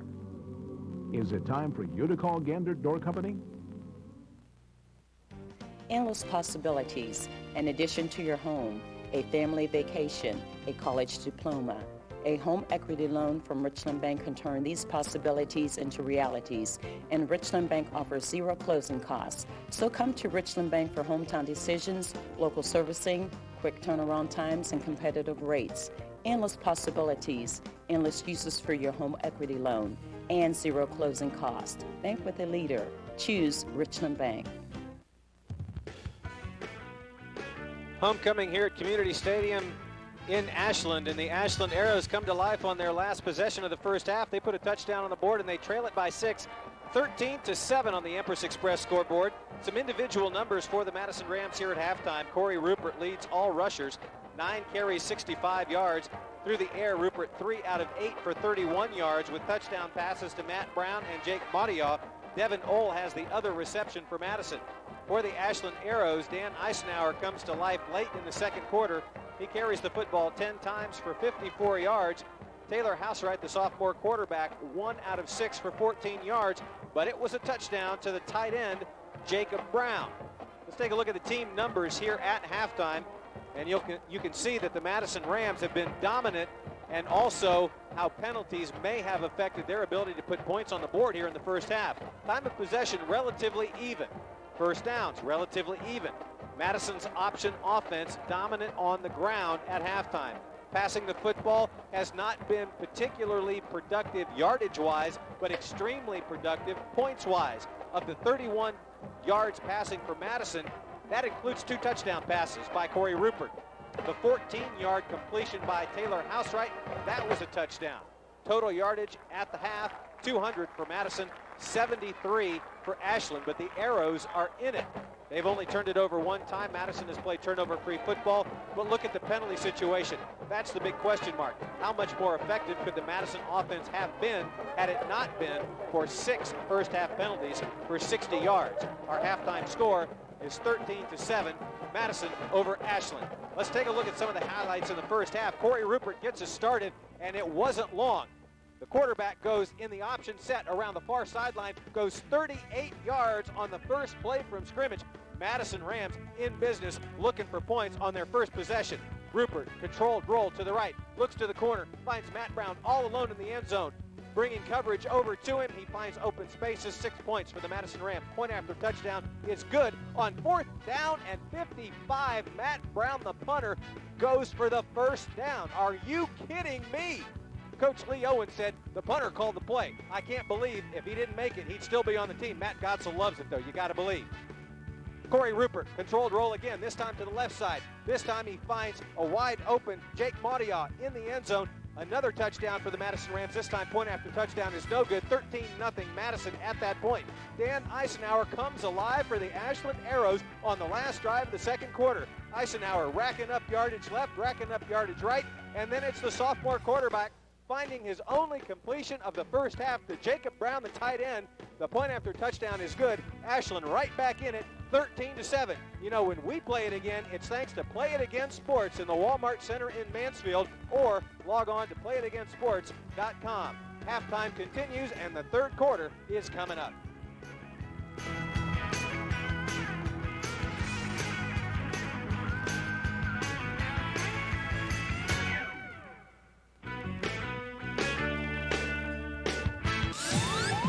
This weekend, Richland County Fairgrounds. Clothing and shoes from $5. LEI, Nike, Adidas, Reebok, Echo, DKNY, Nautica, Polo, Levi's, Fat Farm, and Ichi Rockaware. Sean John, Baby Fat, Mud, Liz Claiborne, Donna Karan, more. Leather boots, $19. Computers, $99. Laptops, $199. Software, $5. Car CD players, $39. Car TVs and DVDs, $69. Guitars and guitar amps, $49. VHS movies, 99 cents. Richland County Fairgrounds. Friday 3 to 9. Saturday 10 to 8. Sunday noon to 5. Ashland University football returns to WMFD TV. Coach Lee Owens is returning the winning tradition to Eagle football. This fall, catch 6 Ashland University Eagle football games on WMFD. Join us as we follow the Eagles through the competitive Division II Great Lakes Intercollegiate Conference schedule, featuring games with several nationally ranked opponents. Ashland Eagle football is presented by Allen Cabinetry and the Countertop Shop, Coca-Cola, Donnelly Ford, Huntington Bank, Samaritan Hospital, Coors Light Beer, and by Jake's, the place for steaks. Jumping at Johnny's used car. Jumping at Johnny's used cars for everyone. Okay, it's halftime, right, Donnie? It is halftime. Hope everybody's enjoying this game. It's Madison at Ashland, right? At Ashland, you know, right. We both have to kind of root for Madison because we both live in that That's true, we do. district, right? Yeah, go boys, go Rams. All right, but The WMFD Sports Game of the Week is brought to you in part by North Central State College, Mansfield Richland County Public Library, and by the Brown Derby Roadhouse. About ready to start the third quarter. Madison leading Ashland by a 13-7 count as light mist starts to fall here at Community Stadium. Take a look around the OCC at some of the leaders in various statistical categories. Leading rusher in the OCC coming into week number 4 is Ryan Copina from Worcester. Copina with 450 yards through 3 weeks and 4 touchdowns. Scott Gonzalez from West Holmes. Boy, there's an anomaly. The West Holmes team undefeated through 3 weeks. Don't really know what we have over there in Amish country, but Scott Gonzalez has 443 yards. He is the second most productive running back. And Devin Ohl from Madison playing here tonight with 293. He is the third most productive running back through the first 3 weeks. In terms of quarterback ratings, Kyle Simmons from Orrville, 52% of his passes are complete, 46 out of 88 for 739. He is the leading passer. Boy, that's no surprise. The Orrville quarterback leads the conference. And the leading receiver, Orrville, Damon Robinson, he is 245 yards, averages 20.4 per catch. That's a quick look at some of the leaders in the Ohio Cardinal Conference. Spicer hits it with the wind at his back. Devin Ohl catches it in the end zone, and it's 1st and 10, Madison, ball at the 20-yard line. As we start the third quarter here at Community Stadium. Last week, Ashland lost to the Shelby Whippet 17-10, while Madison was beating Mount Vernon 45-8. The rain looks like it's picking up a little momentum. And you told Mark Morich, sideline camera guy, that it was not going to rain. That's what I told him because they had somebody up here who had their computer on the Weather Channel showing the radar, and there was nothing to the west of us at all. See what this weather does to the ability to hang on to the football here in the second half. It is 1st and 10, Madison. Hand off to the first back through. I believe that's Seth Suringer, and not much there for Seth. Maybe a half a yard, and that's all. In on the stop for Ashland was Luke Rogers. Next week, Madison is home against West Holmes. West Holmes coming in tonight was undefeated at 3-0. And a heavyweight for Ashland next week as they are going to host Worcester. There's Scott Valentine as his team has come back to close the gap to 6. And they did it with 2 tight ends and just ramrodding it over left guard and right tackle. 2nd down, about 9. Madison. Rupert back to throw. Rolls far side. Throws incomplete. Pass intended for Matt Brown. And it's 3rd and long, Madison. 3rd and about 9. As efficient as Madison looked early, they have almost been that inefficient through probably the first part of the second quarter through the first possession here in the second half. That brings up a 3rd down and 9. Ball resting at Madison's 21-yard line. They come up to the line of scrimmage. 2 wide receivers. Owens to the far side of the field and Darvell Smith to the near side. 1 back in the backfield. They'll go with 2 wings. Snap of the ball. Rupert going to try to keep it himself. Pitches it at the last minute. Got it outside to Gandy, and Gandy got hit hard at about the 28-yard line and bounces right back up. He is close to let's see where they put him out of bounds at about the 29-yard line. Coming up with a tackle was Trent Thomas. Oh, we got to see this one again. I don't know if the sideline camera got this. Let's take another look. Look at Mark down on the sideline. Our sideline camera guy just about got taken out. There he is. Look and out. The play ends up right at his feet. Way to hang tough down there, Mark. Yeah, that's easy to say, but it is not easy to do. It's 4th down and about 2, and Madison's going to have to kick the football away. Matt Brown will punt it away. Kyle Roby is back to receive. There's a snap. It's right at him, and here is the kick, and it's a pretty fair kick against the wind, and the wind knocks it down, but it takes a bit of a Madison roll, and it will go out of bounds at about the 47. Ashland takes over 1st and 10 at their own 47, so a fairly good punt. Well, I was about to agree with you, but did you see the wind just snatch a hold of the punt and bring it straight down to the ground? That was coming off the foot of the punter in good shape. But boy, I'll tell you what, he lost about 15 yards when the wind got a hold of that ball. Wind's coming fairly strong out of the north. The wind just grabs it and knocks it down right there. Well, and it's a good point to make that there is a strong wind at the back of the sophomore quarterback, Housewright, right now. Kyle Hopton and Jacob Brown remain in at 2 tight ends, and here they go again. They slam it again with Gillespie, who runs the football into Madison territory down to about the 48-yard line. Gain on the play, they'll give him credit for about 3. They put the football down at the 49. And Ashland's going to keep doing this until Madison can stop it. First carry of the night for Curt Gillespie. Referring back to the point that Coach Owens made, moving the chains, keeping your offense out there if you're an Ashland fan, prevents the Madison offense from being on the field. So the fact that we've got some tricky conditions with a little on-again, off-again rain, you almost would think that would ensure a prolonged ground game. Handoff, running with the football is the first back through, but not too much there. I believe it was Gillespie, number 36, but I'm going to check to see. Nope, it was number 38 who came out of there, Mike Weaver. So gain on that play of a couple. That's going to bring up a 3rd down and 5 Ashland. Ball resting at the Madison 46. Get an idea of the wind speed when you saw that last shot. There is a considerable wind at the back of Ashland right now as we are under 10 minutes. 9:50 to go, 3rd quarter. Clock running down, 9:48. 3rd down, 5 Ashland. Housewright pitches it outside Gillespie. Going to try to throw it back. Nope, can't do it. Going to try to cut it up inside and run for it, and not going to get there. He'll be stopped at about the 45-yard line as you see a shot of the flag, and right now it looks like the wind's died down a little bit. That died down as soon as we showed that shot, but that was a smart move by Curt Gillespie. On replay, if we have it, you can see it was supposed to be a throwback to the quarterback, and he sees that the quarterback is covered, and he tucks it and tries to get back up the field. Smart play by Curt Gillespie, eating the football and getting back to the line of scrimmage. Ryan Miller with pretty good defense that time on the previous play, and into punt is Kyle Hopton. Here is the boot with the wind, and this one will bounce into the end zone. 1st and 10 for Madison at their own 20. That is the punter's best friend. 45-yard punt with the wind into the end zone, and Madison will have it 1st and 10 on their own 20. 9 minutes left to go here in the 3rd quarter. Madison still up 13-7. Well, Madison's offense is in need of a little dose of first down or two. It's been a while since they have moved the chains with any consistency as they take their 2nd possession here in the 2nd half. 1st down, 10 yards to go. Madison up to the line of scrimmage. Brown, Ole, and Darvell Smith are the 2 wide receivers. Suringer is the only back in the backfield. So here we go. Rupert takes his time, gets the snap. Going to try to run the option himself. Keeps it, cuts it up 30. He's to the 35. He is to the 40.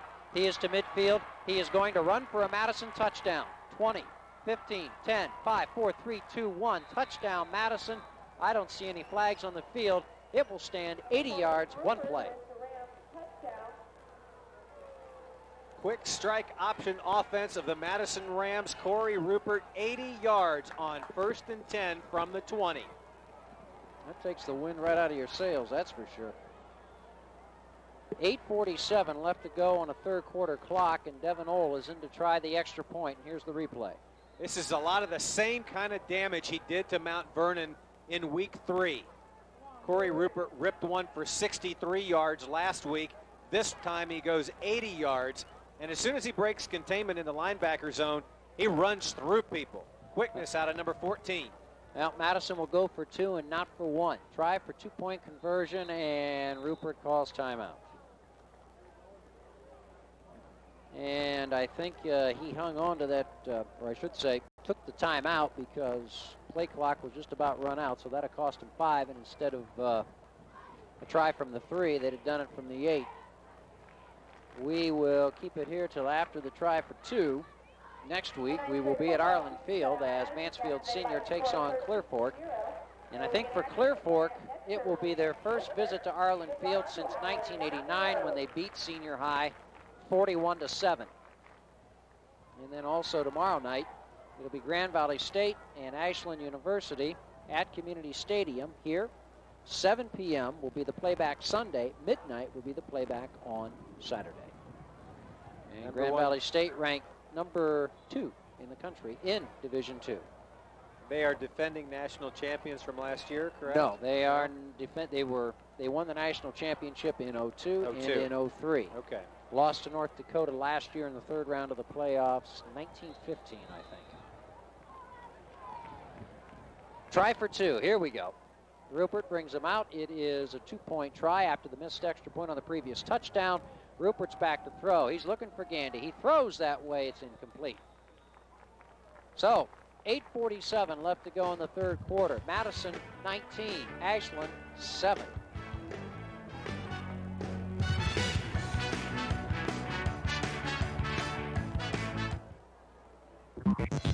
Get the best of both worlds. Access to Ohio's top-ranked public university in a picturesque setting, all at Ohio State Mansfield.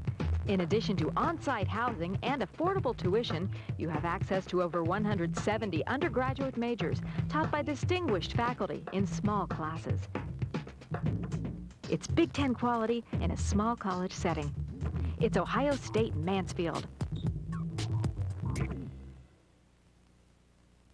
Each of us expects and deserves a good night's sleep, but for many, sleeping is a struggle. Approximately 18 million Americans suffer from obstructive sleep apnea. OSA is a life-threatening condition that causes a person to stop breathing repeatedly during sleep. The most common sign of OSA is snoring, interrupted by pauses in breathing. The good news is that OSA is treatable. There is relief. Hirsch has a wide selection of masks to choose from, and we will work with you to ensure that you receive the maximum benefits from your therapy.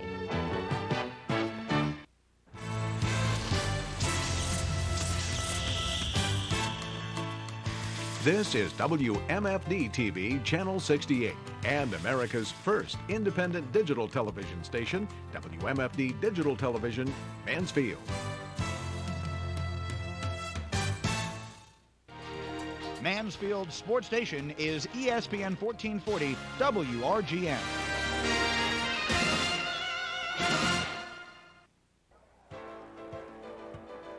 .8:47 left to go in the third quarter, and Madison back up to a 19-7 lead. They lead by a dozen with the kickoff coming up by Wesley New.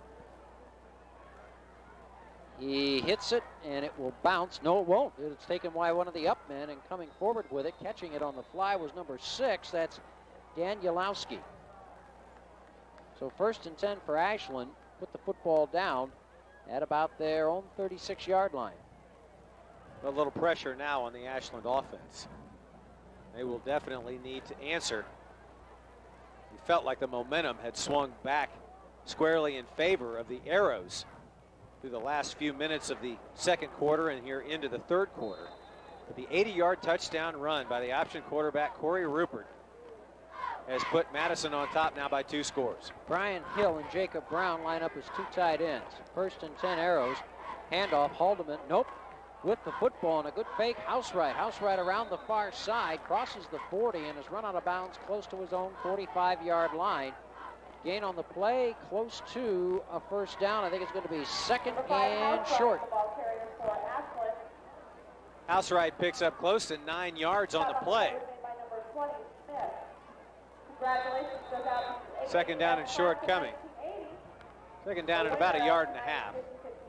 Call it 2. Nice fake by Housewright. Play stops the clock with 8:36 left to go in the third quarter. We will go with 2 tight ends once again. They line up in the power I. Snap of the ball, give it away. Haldeman with it. Hits the point of attack, tried to bounce it outside, nowhere to go, and Madison gets him right at about the line of scrimmage. Although he is close to a first down, he's going to come up about 1 yard short. It's 3rd and 1 Ashland from the 45. Yeah, he didn't need much, and Haldeman fell forward and picked up almost 1 yard. As Taylor Housewright continues the growing process. Anytime you got a sophomore in a conference the caliber of the OCC, seeing considerable action, particularly at the quarterback spot, then you've got a promising future in that athlete. Housewright, just a sophomore. Brown and Hill are the two tight ends out of the power I formation on this 3rd and 1, and whistle stops play. Timeout, Ashland. The start of the fourth quarter. OCC action, Worcester 27, West Hall 6. 3rd and 1 when play resumes. And that time, I didn't see any confusion, but evidently somebody looked around and said, wait a minute, we've got to stop the clock here with about 7:50 to go in the 3rd quarter. Well, I can't argue with that. 3rd down and 1. If you don't see the proper personnel or you see someone not lined up in the proper spot, better to burn a timeout here because they need to answer the Madison score. 3rd down and 1 is not a play that you can afford to misfire. And Scott Valentine, seeing that, either he or one of his assistant coaches signaled for the timeout. Good news is it looks as though the mist that was falling earlier has stopped. So conditions still relatively dry. 3rd down and 1. Both teams back out on the field. 3rd and 1 for Ashland. Again, they line up with two tight ends and in the power I. Haldeman dots the I back there, and they're going to send one of their backs in motion. Let's see if they run that way. They are. They give it away. Haldeman hit right at about where he needed to get and then lunged forward for the 1st down. 1st down, Ashland. Grosskost and Seringer in on the stop for Madison, but not before Ashland picks up a 1st down. Credit Haldeman for keeping the knees churning.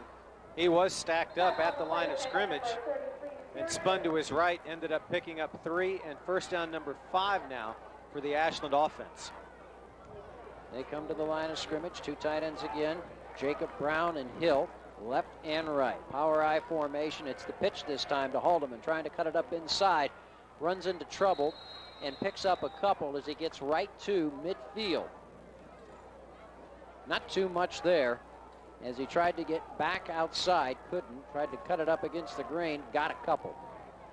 Well, since Dan Eisenhower came out of the game late in the 2nd quarter, we've not seen him back on offense. He's down the near sideline.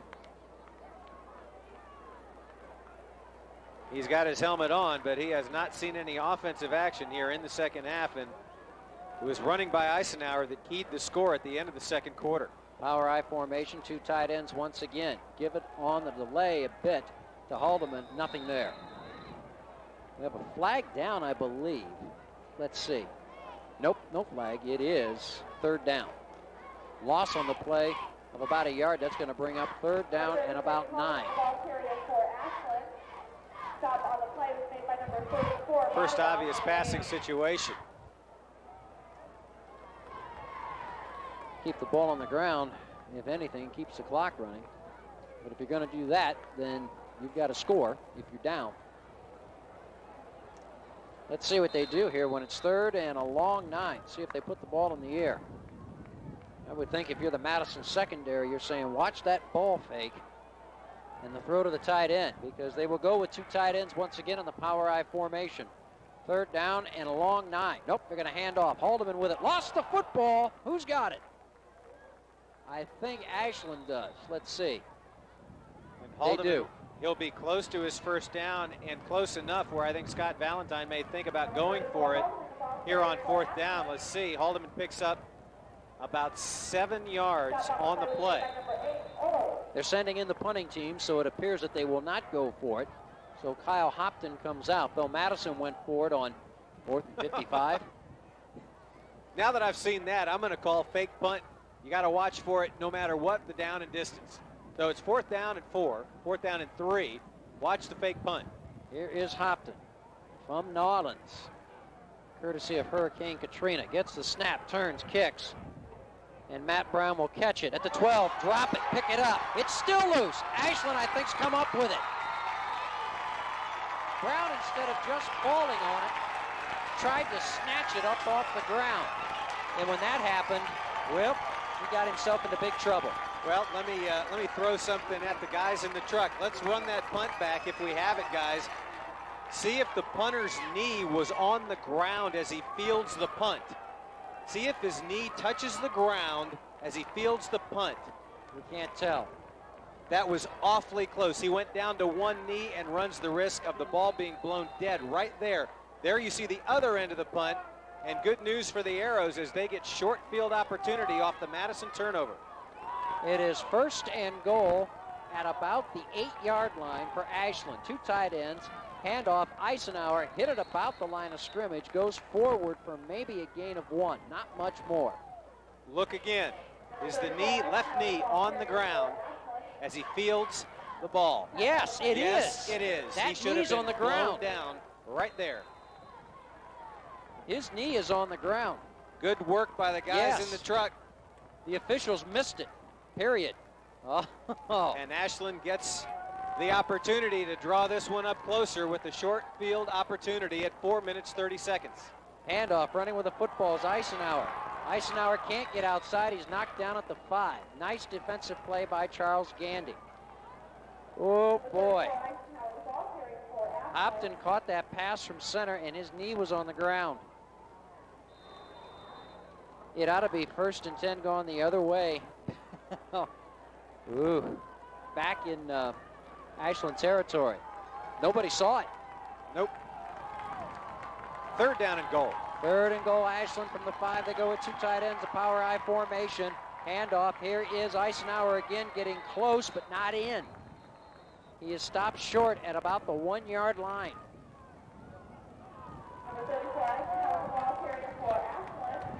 Well, I'm fairly safe in saying this is 4-down territory. 4th down and goal from the 1. Scott Valentine's got to have a little power game play call coming here. 4th down and goal from the 1-yard line. 2 tight ends. Hill and Brown. Power I formation. Handoff Eisenhower. I don't know.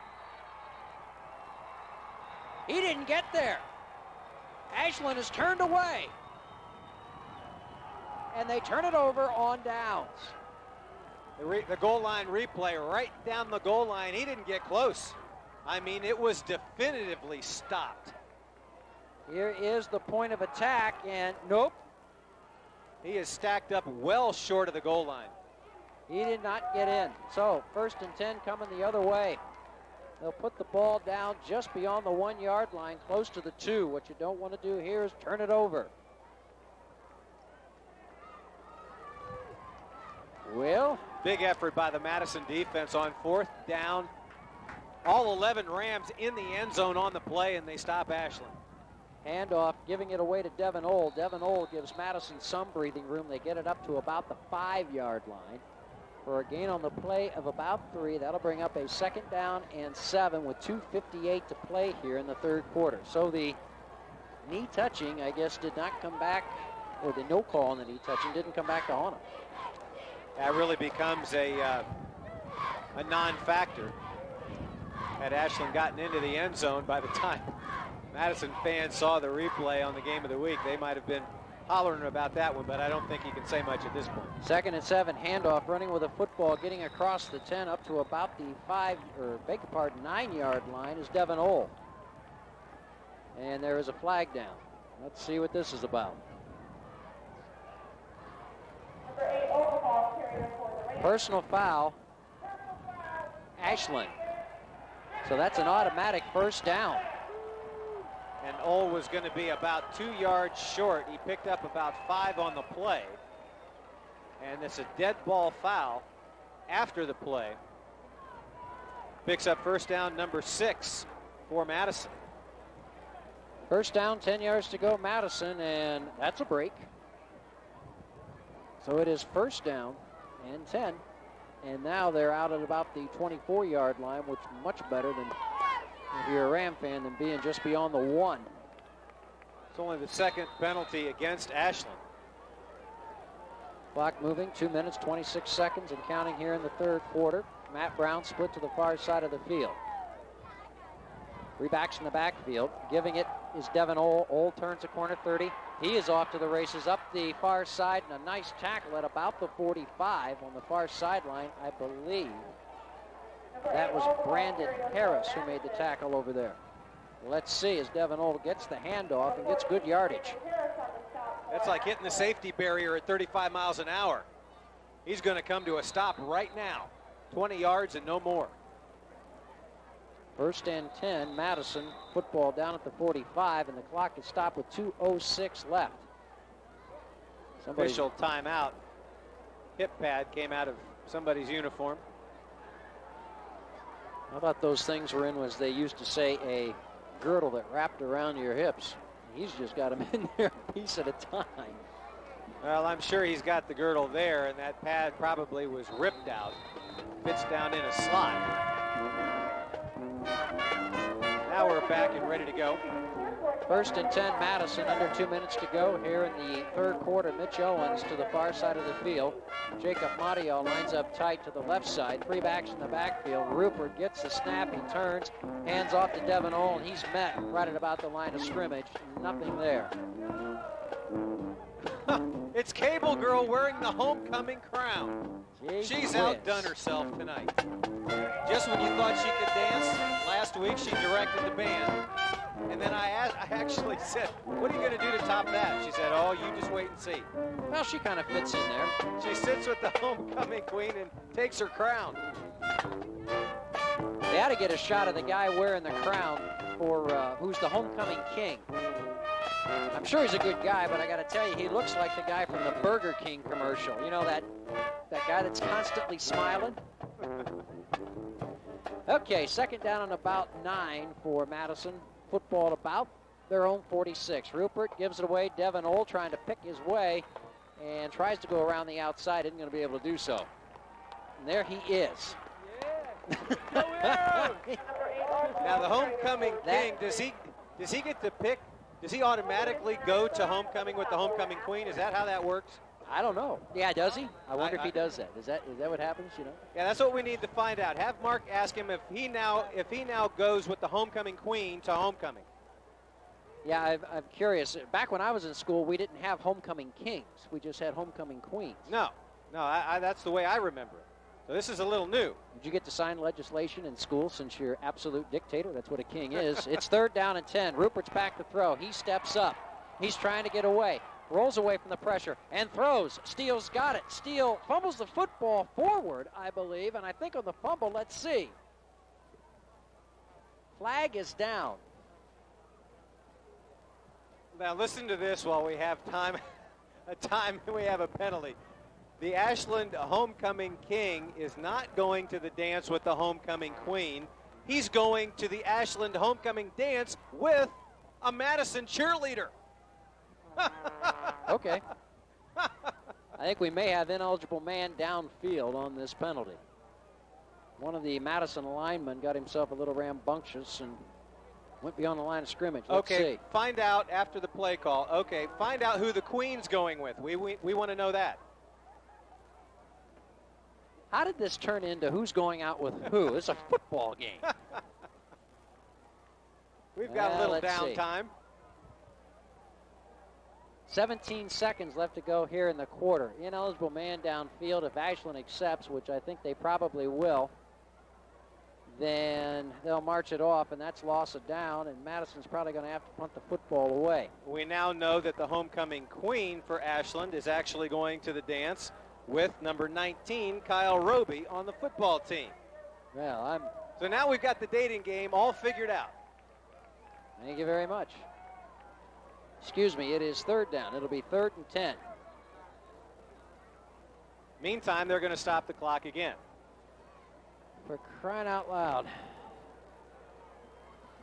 Okay, while I was documenting all of the tomfoolery there, what just happened on the last play? We had ineligible man downfield. Was it declined or no, accepted? No, Ashland accepted the penalty. Okay. And I would have gone with Jeff Allen, but he wouldn't go with me. What'd they just say? She just said I would have gone with Jeff Allen, but he wouldn't go with me. I'm going to leave that one alone and not even say anything. Okay. 3rd down and 10.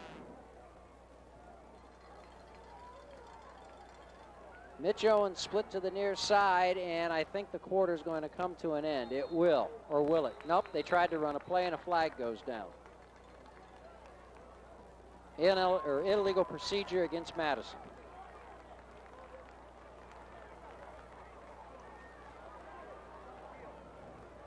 A procedure call will be the 8th penalty against Madison tonight.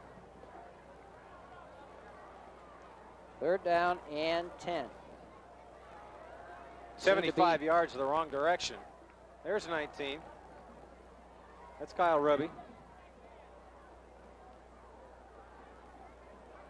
This game has slowed down to a ridiculously slow pace at this point. Well, it paced just like this at the point in the second quarter where we had Madison getting flagged one right after the other, and it really slowed down. This third quarter was moving quickly along.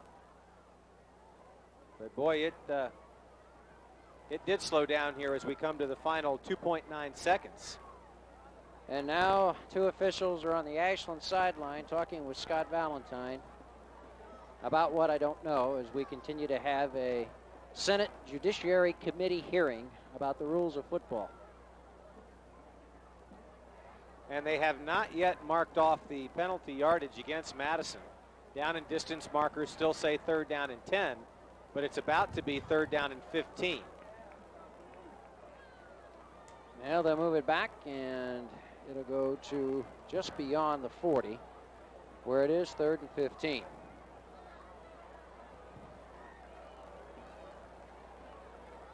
All right, let's try it again. This probably will be the last play of the quarter, barring another penalty. And we'll replay 3rd down, 3rd and 15. Mitch Owens split to the near side of the field. They'll go with a wishbone formation in the backfield. Movement across the line of scrimmage. Snap of the ball. Rupert almost falls down. Going to heave it out here for Owens. Incomplete. 13.3 seconds left to go in the third quarter, which well, would have been long over with. That explains the conversation on the near sideline, because prior to that play there was 2.9 seconds remaining. They put time back on the clock. They were calling up here to the press box to get the time put back on. And now, with the win in the face, it actually turns out decently for Scott Valentine. Instead of punting at the quarter break, he now has to punt with the win in his face. Well, these penalties, it's turned into a very strange football game. Here's Matt Brown's kick. Here comes the rush. He just does get it away. And it will be blown dead right at about the 37-yard line by Ryan Miller with 5.8 seconds to go in the quarter. So the Arrows take over in fairly decent field position. 1st and 10 at their own 37-yard line, trailing 19-7 on this homecoming evening. Well, Ashland still with just over 1 full quarter to get a couple scores. But Madison is making the early scores and the early lead hold up. Power I formation once again. Handoff, getting the football. Nope. Keeping it is Housewright. Housewright at the 40. Housewright at the 45 and spun out of bounds right on the home sideline.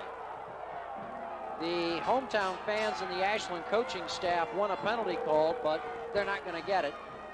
So it will be 2nd down and 3 when play resumes in the fourth quarter. 19-7 our score at the end of 3 in favor of Madison.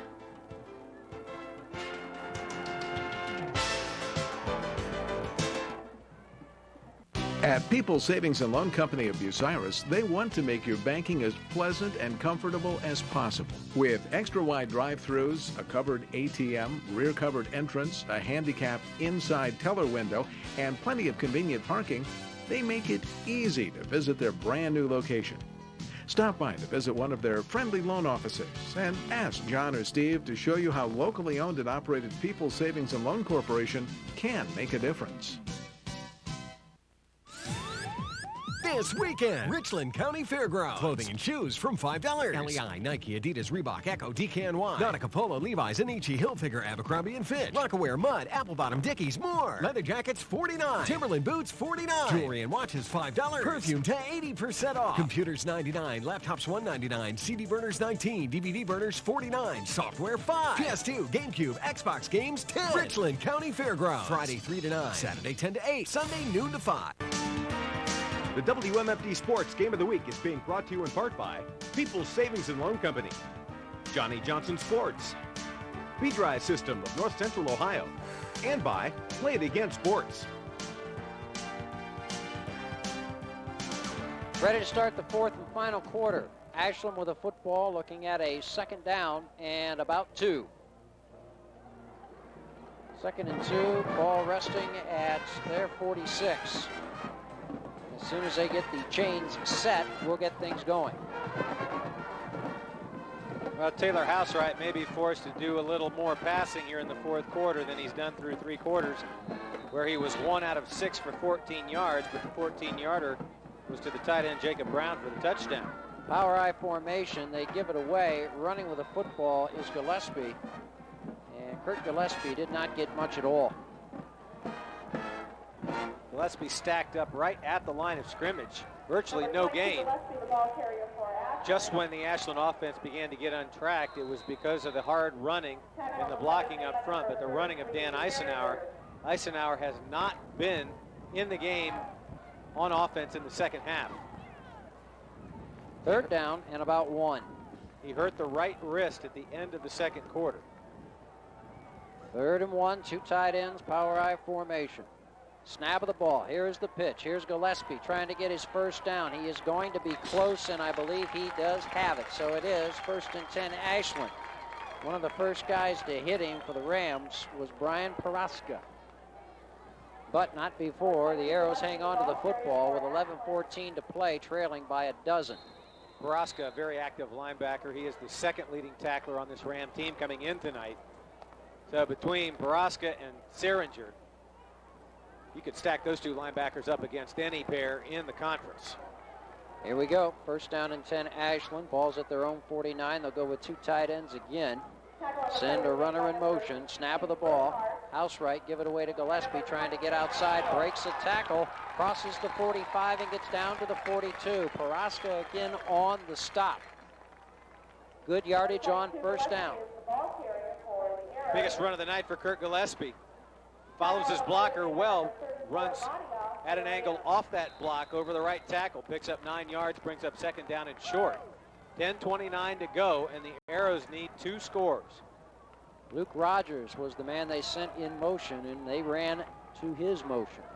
They line up with 2 tight ends, and again, they send him in motion. Let's see if they go right side. This is off play action, back to throw. Housewright throws and throws complete, and completes the pass to Luke Rogers, who I believe went in motion and then ran a pattern coming out of the backfield.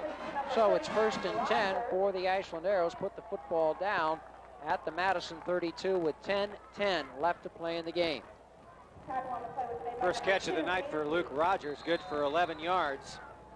2 out of 7 now for Taylor Housewright for 25 yards, and that is 1st down number 6 for Ashland. Again, they'll go with Jacob Brown and Brian Hill, the 2 tight ends. They have not used a wide receiver since near the end of the second quarter. Snap of the ball. They're going to come near side with Gillespie. He hits the 30, knocked down at about the 29. Seth Seringer in on the stop for Madison, along with number 59 for the Rams, Bradley Mosier. Keep in mind the previous possession, Ashland gave the football up at the goal line. 4th and goal from the 1. They were unable to put it in as the Madison defense rose up for the big stop. This could potentially have been the drive to either tie or take the lead. Again, they'll go with the power I, and they'll send a back in motion. Let's see if they go that way. Nope, they're going to come back the opposite way, give it away to Gillespie, who runs hard over left guard and tackle, picks up a couple down to about the 26-yard line, where it's going to bring up a 3rd down and about 5. Let's see where they set the chains. We'll call it 3rd and 5 from about the 26.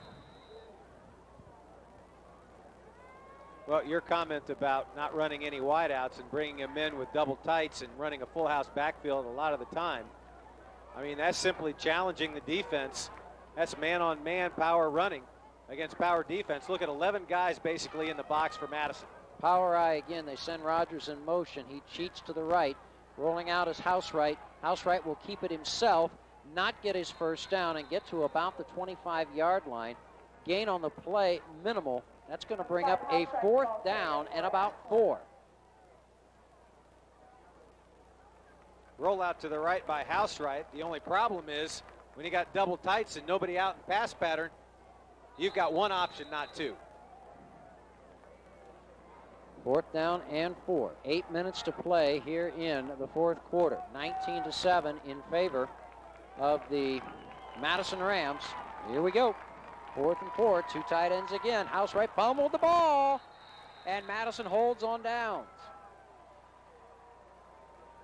So Housewright wanted to throw the football and maybe left under center just a little bit too early. So Madison holds and takes over. 7:54 to go in this one, and down a pair of touchdowns. That one may have given Madison win number 3.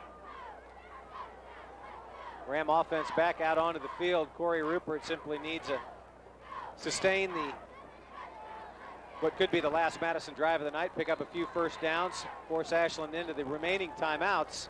They've got 2 to go, 2 to spend. Madison comes out, lines up in what looks like the wishbone. A little offset. Snap of the ball, give it away, running with it. Courtney Steele crosses the 30, gets up to about the 32-yard line. Gain on the play of about 4. That brings up a 2nd and 6 Madison. Clock running with 7:40 to go in the football game. Madison up a dozen, 19-7. Pair of carries for Courtney Steele for 12 yards.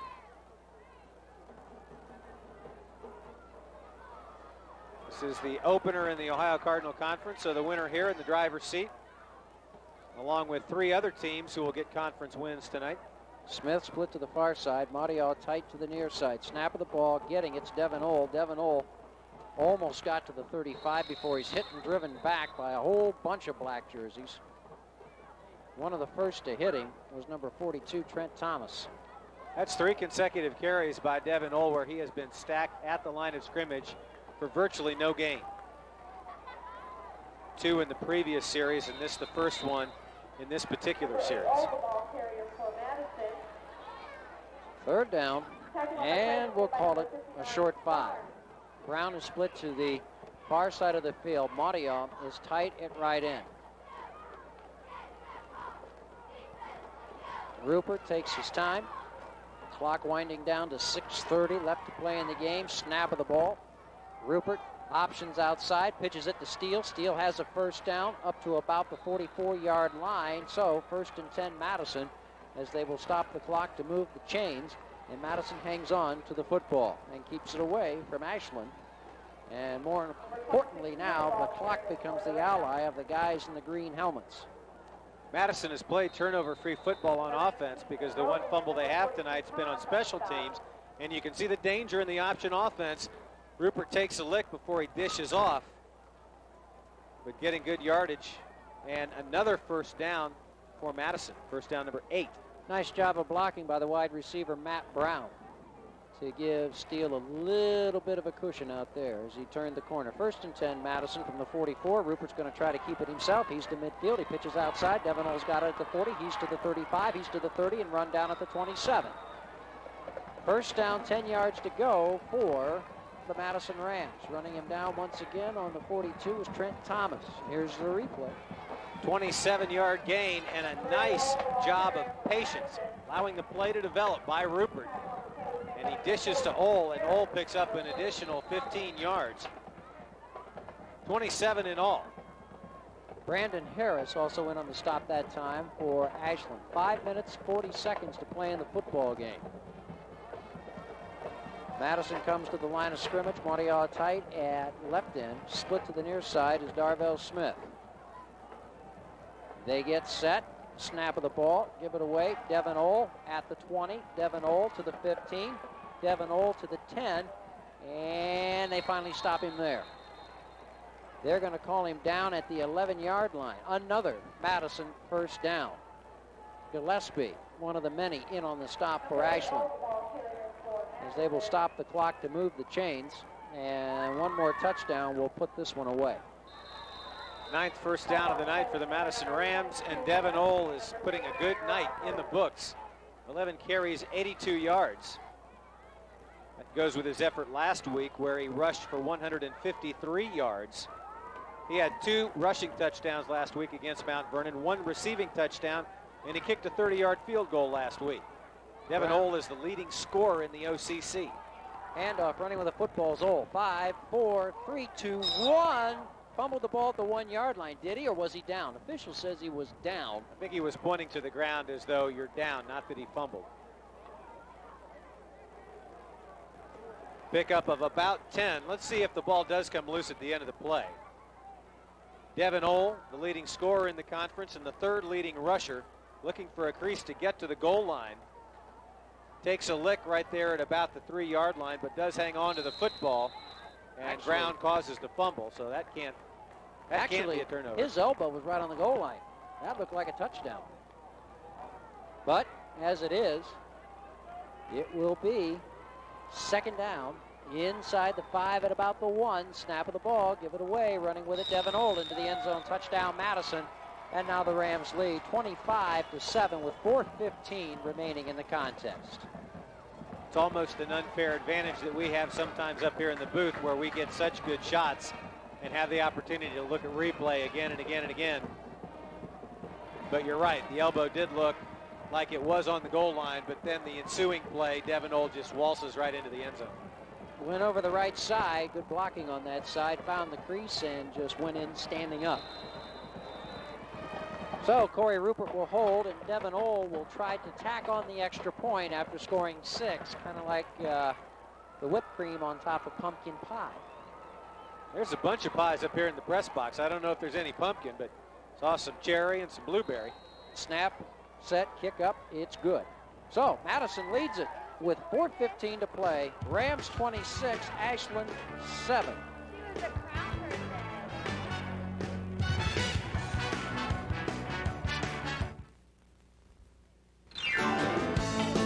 Are you ready for some fun? Are you ready for some great food? Do you love the taste of wood-fired steaks?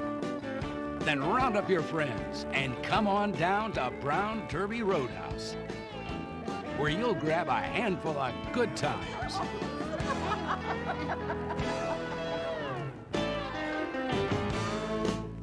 Where can you find a warm, inviting atmosphere? Story times and programs for children and adults, and books galore. At the library, of course. We bring the world to you. Here you can explore and enjoy the things that interest you most. Whatever you need, information, recreation, culture, the library is a resource you can rely on. Visit a branch of the Mansfield-Richland County Public Library today. You have endless possibility at the library.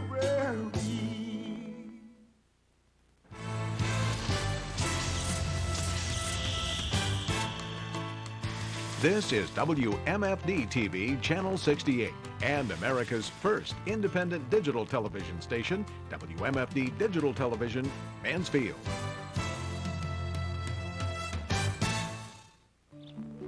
At Richland County Children's Services, we are constantly working to strengthen families to assure that our children grow up in a safe and caring environment.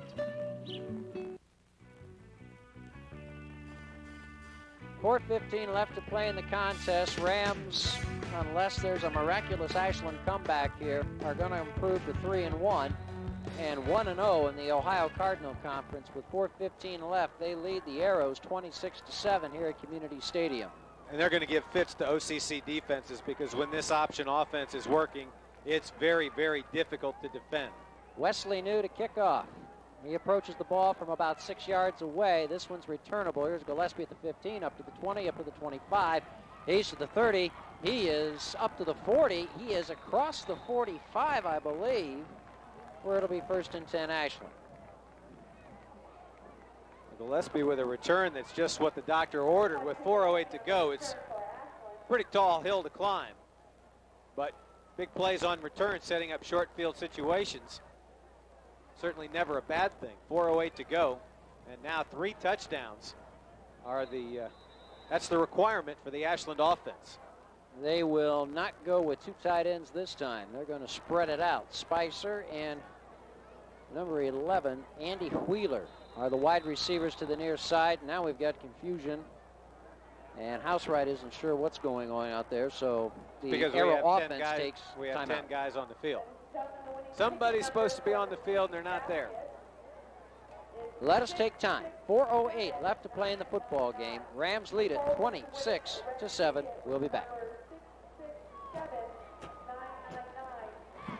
Modern banking with traditional service. That's First Federal Bank of Ohio. While most financial institutions are part of large corporations, First Federal is still locally owned and operated, offering modern conveniences with hometown service. You're more than a number at First Federal Bank of Ohio. This is Tom Moore, President of First Federal Bank of Ohio, inviting you to try our new internet banking and bill pay services. In Galion, Mansfield, Mount Gilead, Tiffin, Cardington, Shelby, Bellevue, and Sandusky. Member FDIC, an equal housing lender. Hey, Sam, play it again. At Play It Again Sports, we love to see people play it again. We pay cash for quality name brand used sports gear. Better yet, trade in your used sporting gear at Play It Again Sports.